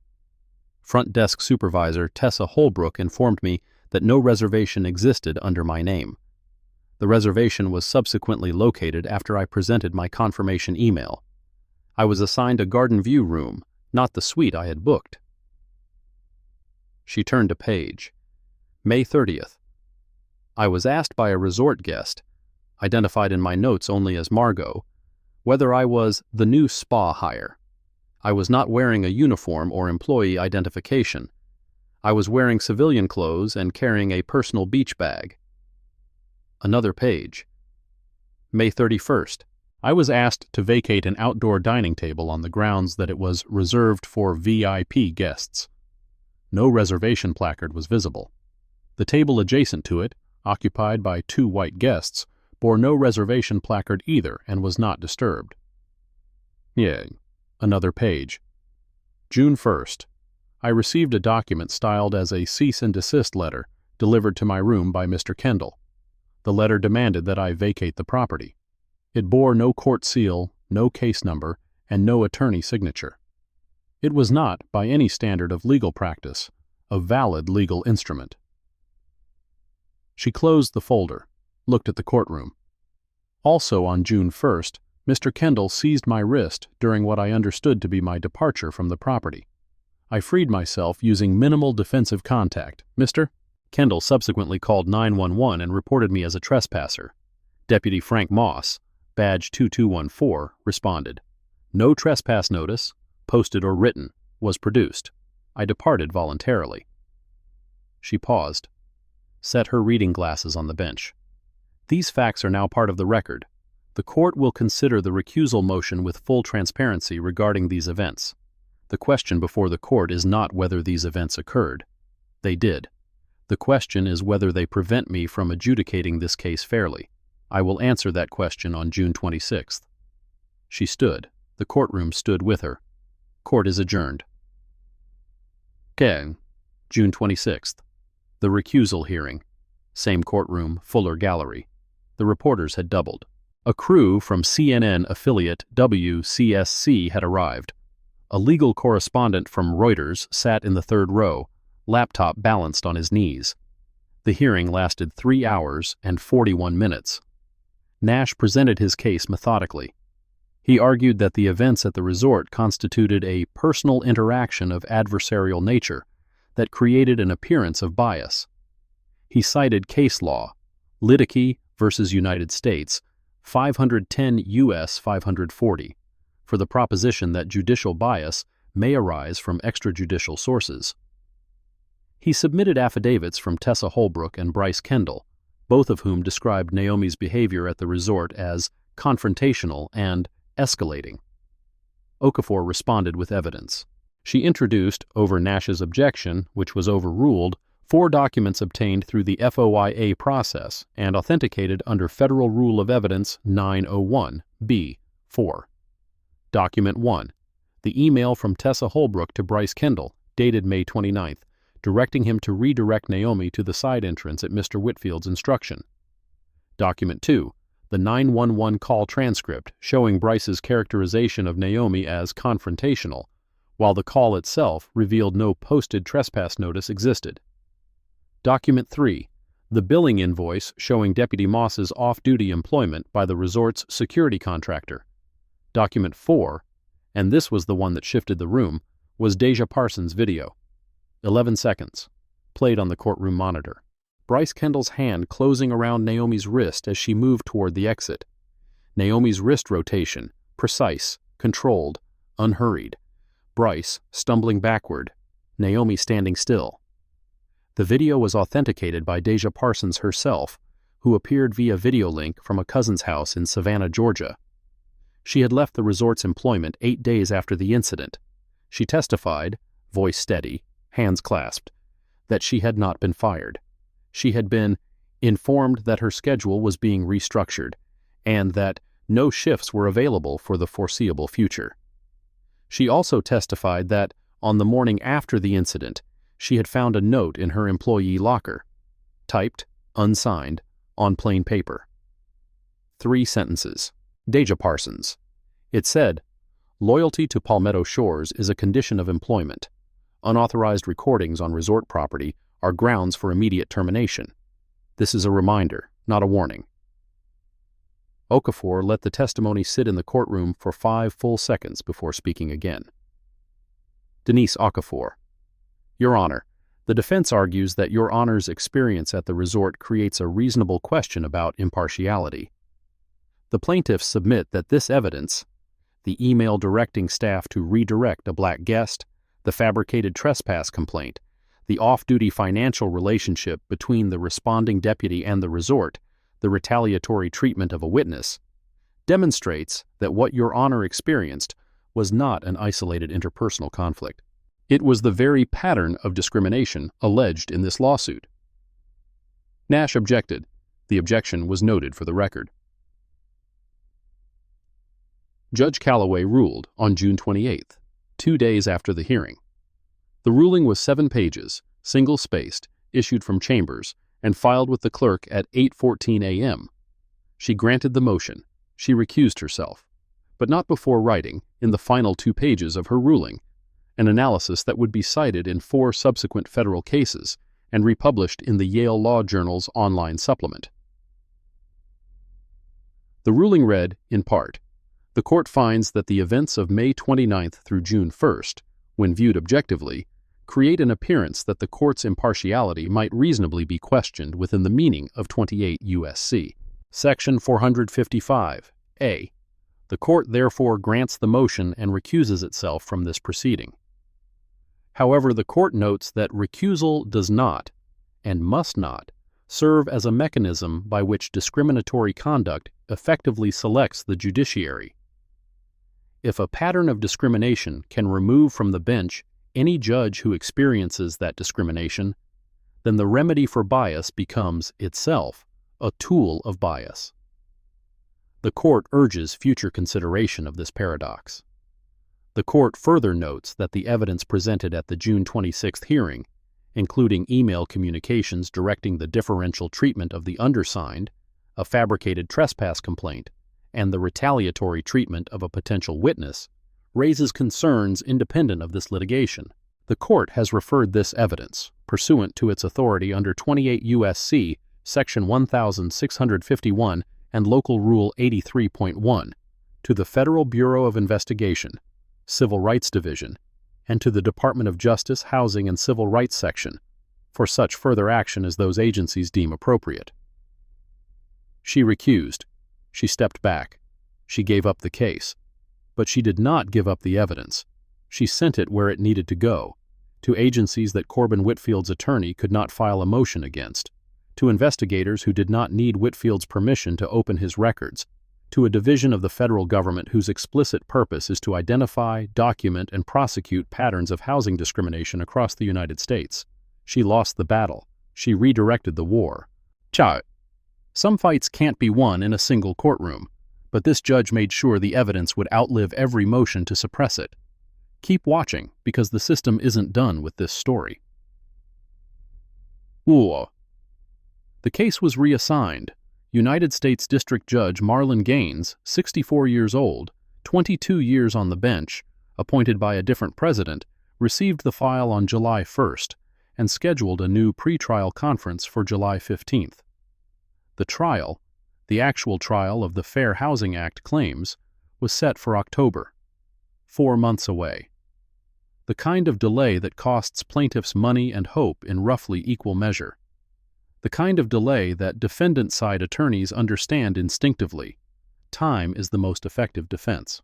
But time was also working against Corbin Whitfield now, because the referral, Judge Callaway's referral to the FBI and DOJ, initiated a separate investigation, not a lawsuit, not a civil complaint, a federal investigation into potential violations of the Fair Housing Act's criminal provisions, 42 U.S.C. Section 3631, which prohibits the use of force or threat of force to interfere with housing rights, and 18 U.S.C. Section 245, which prohibits interference with federally protected activities, including the use of public accommodations. The investigation was not public. It was not announced. Naomi learned of its existence through a 2-sentence letter from the DOJ Civil Rights Division, received at her chambers on July 8th, acknowledging receipt of her referral and stating that the matter has been assigned for preliminary review. Preliminary review, the bureaucratic equivalent of, "We are looking at this." Not a promise, not a commitment. A statement that a file exists, that someone has been assigned to it, that the machinery has begun to turn.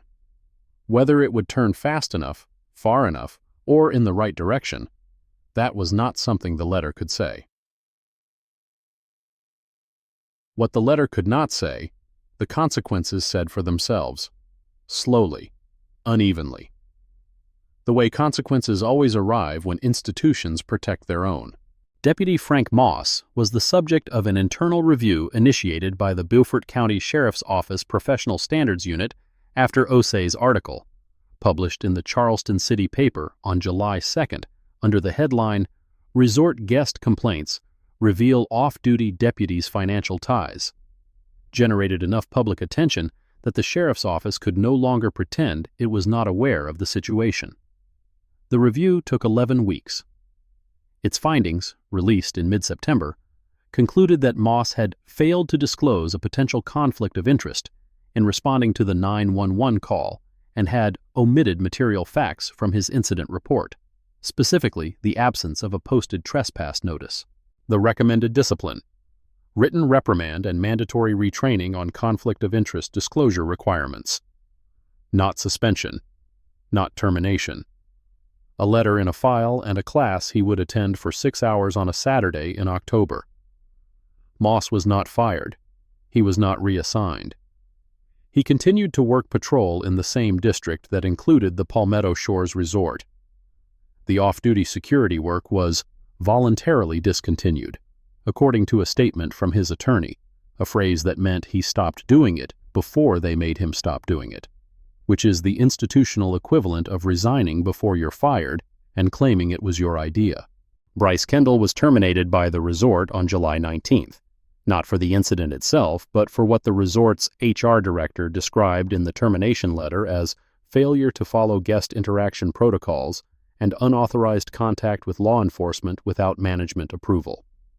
The wording was careful. It blamed process, not prejudice. It protected the institution by sacrificing the individual while naming the infraction in terms that could not be construed as an admission of discrimination. Bryce filed for unemployment. It was initially denied. He appealed. The appeal was pending as of October. Tessa Holbrook was not terminated. She was reassigned to corporate training development at Whitfield Hospitality Group's regional office in Hilton Head, a position that removed her from guest-facing operations without the stigma of formal discipline. She continued to receive her full salary. She did not speak publicly about the incident. Her attorney issued a statement saying that Ms. Holbrook acted in accordance with management directives at all times and looks forward to contributing to the company's commitment to inclusive hospitality. The statement was 67 words long and contained the word commitment once and the word inclusive once and the word accountability 0 times. Margot Delaney was not an employee of the resort and was not subject to any disciplinary action. She remained a member of the resort's Diamond Circle guest program. She did not respond to OC's request for comment. Corbin Whitfield issued a statement through his corporate communications office. The statement was 4 paragraphs long. The first paragraph expressed deep concern about any guest experience that falls short of Whitfield Hospitality Group's standards of excellence. The second paragraph announced an immediate review of all guest interaction protocols across our portfolio of properties. The third paragraph stated that any employee found to have engaged in discriminatory conduct will be held accountable. The fourth paragraph contained the following sentence: Mr. Whitfield believes deeply in the principles of equal access and non-discrimination and looks forward to demonstrating that commitment through concrete action. The statement did not mention Naomi Calloway by name. It did not mention the email directing her room reassignment. It did not mention that the guest interaction protocols being reviewed were the same protocols that had been in place, unchanged, for 7 years. It did not mention the lawsuit. Everett Nash filed a disciplinary complaint with the South Carolina Office of Disciplinary Counsel against Naomi Calloway, alleging that she had prejudicially disclosed extrajudicial information in a pending proceeding. The complaint was reviewed. It was dismissed in 8 weeks, with a 1-paragraph letter stating that the disclosure in question was consistent with Canon 3 obligations and does not constitute a violation of judicial ethics. Nash did not appeal the dismissal. He did not comment publicly. He continued to represent Whitfield in the Fair Housing Act litigation before Judge Gaines. October came. The leaves on the live oaks outside the Waring Judicial Center did not change color. Live oaks don't. But the light shifted, and the air lost its summer weight, and the tourists thinned, and Charleston settled into the quieter version of itself that locals preferred. The trial before Judge Gaines began on October 7th. It lasted 9 days. The evidence was extensive. The testimony was detailed. Deja Parsons testified, in person this time, not via video, and was cross-examined by Nash for 90 minutes. She did not waver. She presented her 11-second video.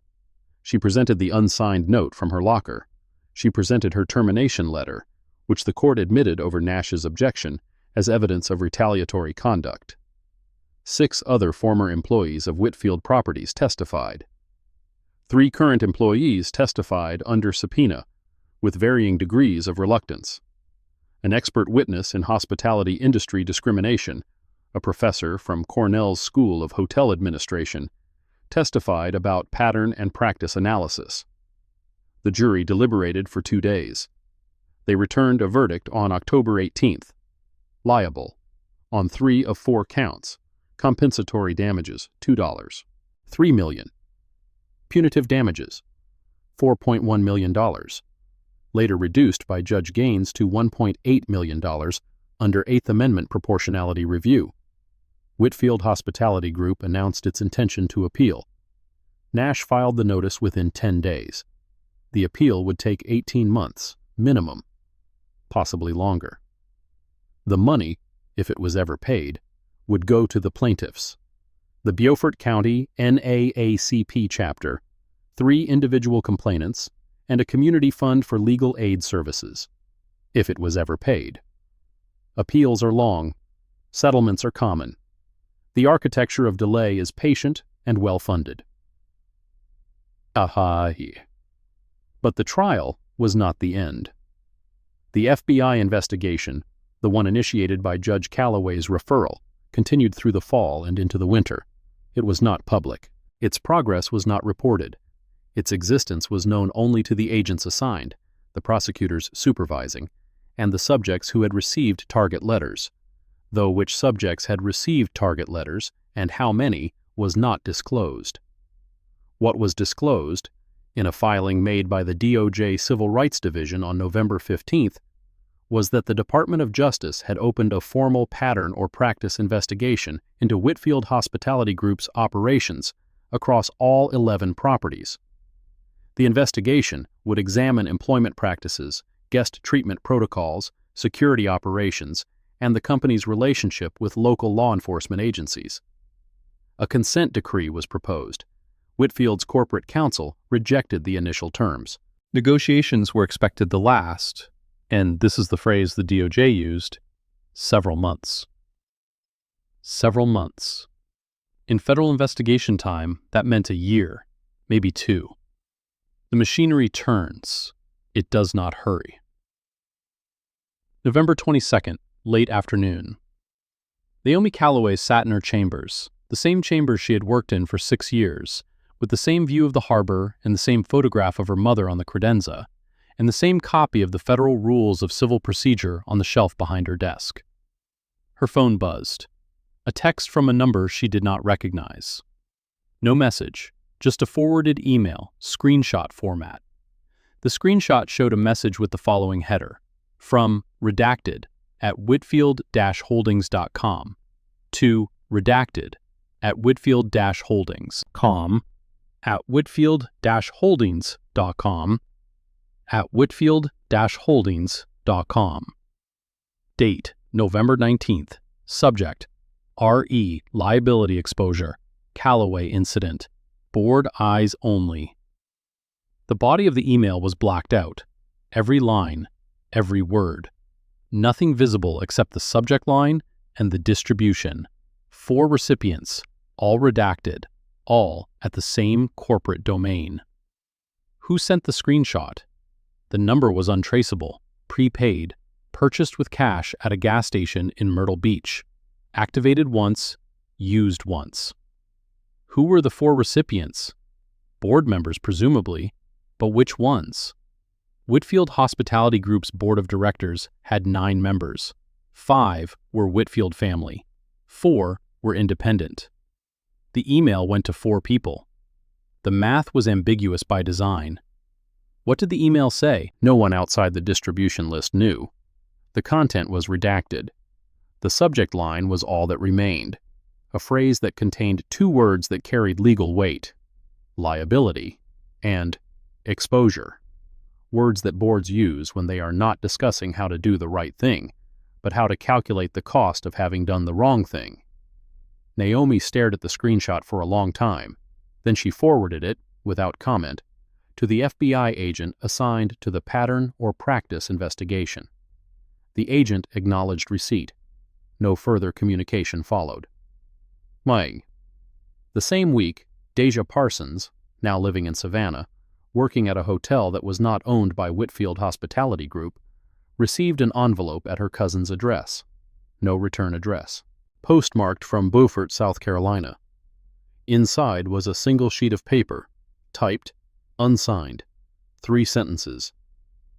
The video you recorded is the property of Palmetto Shores Resort under the employee technology agreement you signed upon hire. Continued possession and distribution of this recording may expose you to civil liability. We recommend that you delete all copies immediately. Deja read the letter twice.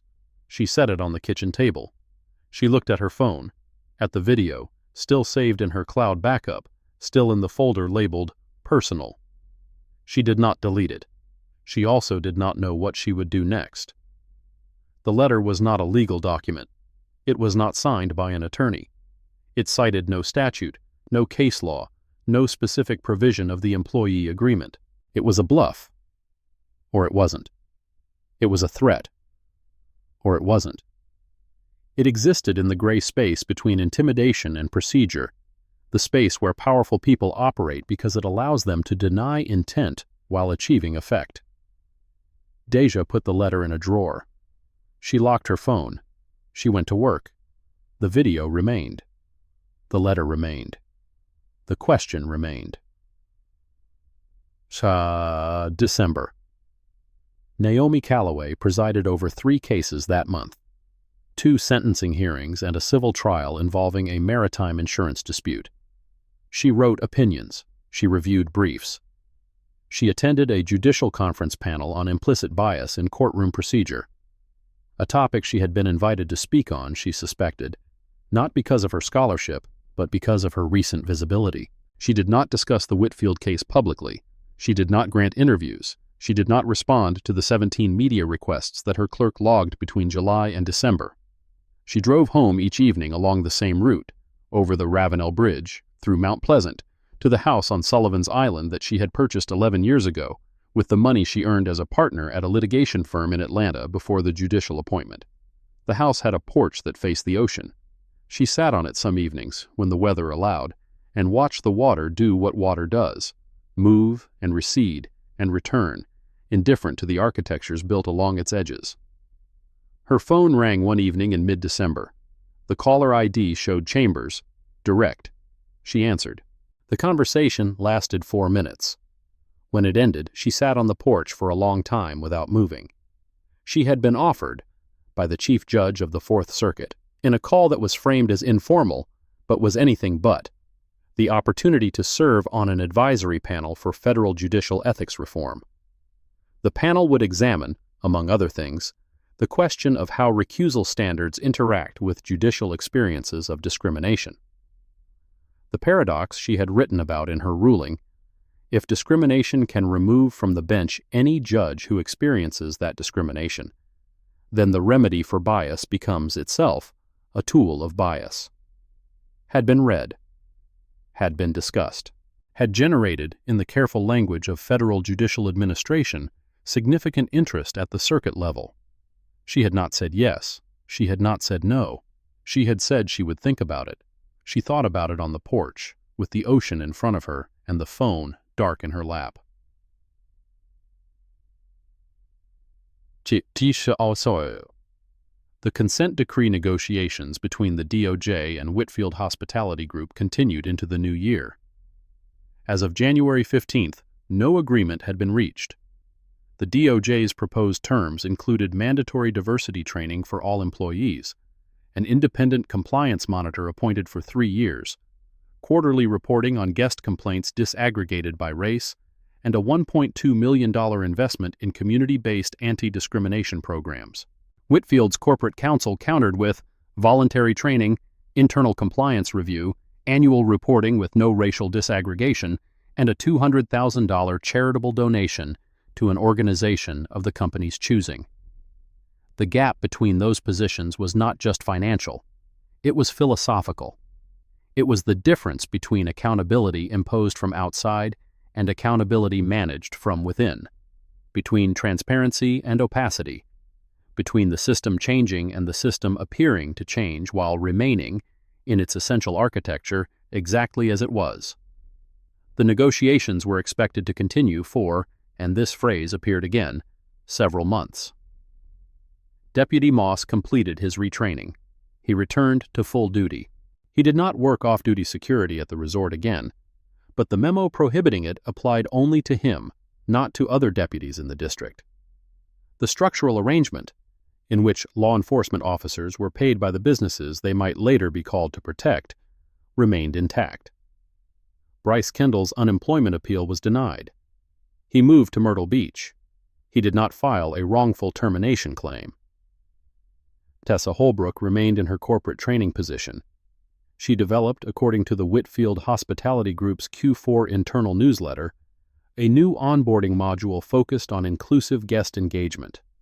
The module was scheduled for rollout in March, and Deja Parsons, the 23-year-old housekeeper who recorded 11 seconds of truth on a phone she held at her hip, still had the video, still had the unsigned letter in her drawer, still had not decided what to do with either.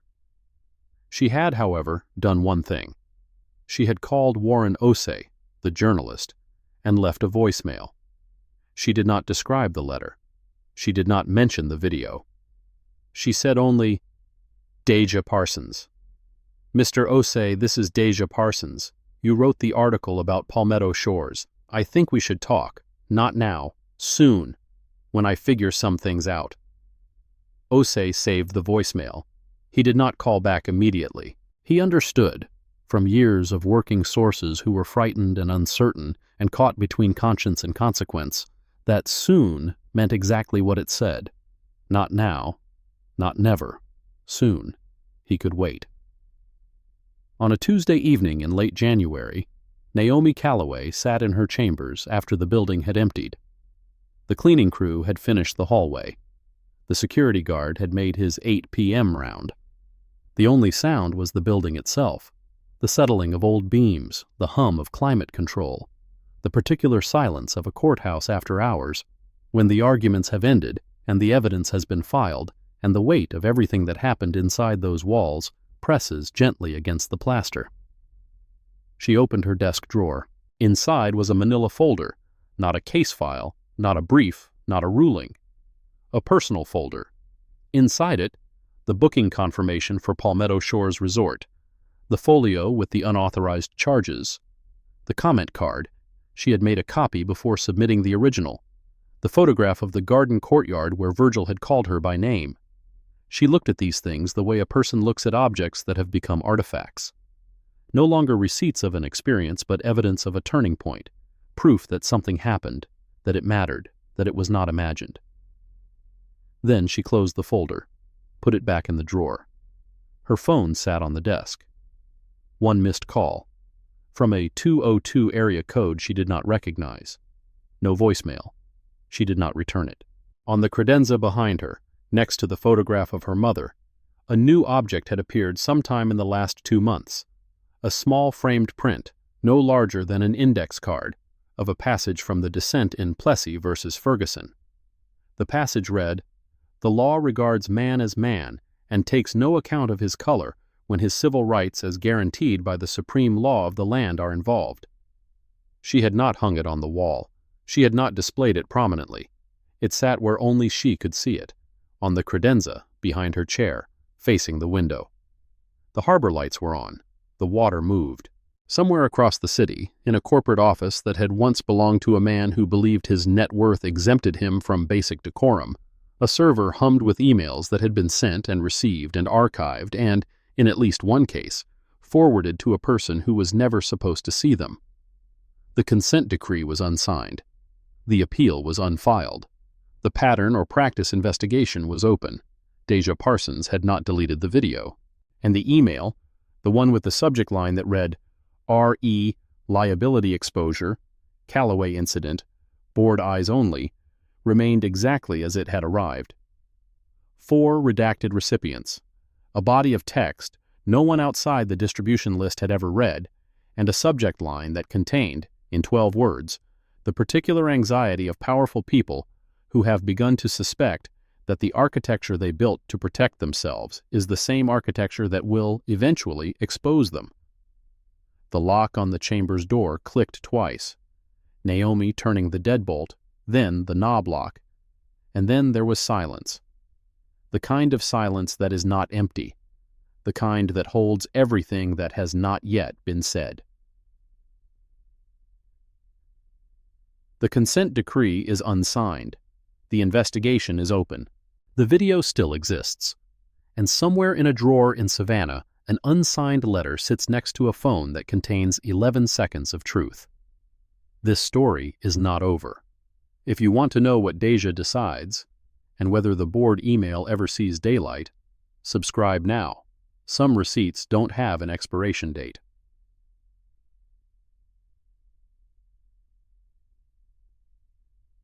So, thank you for listening. Thank you for taking the time to watch this video today.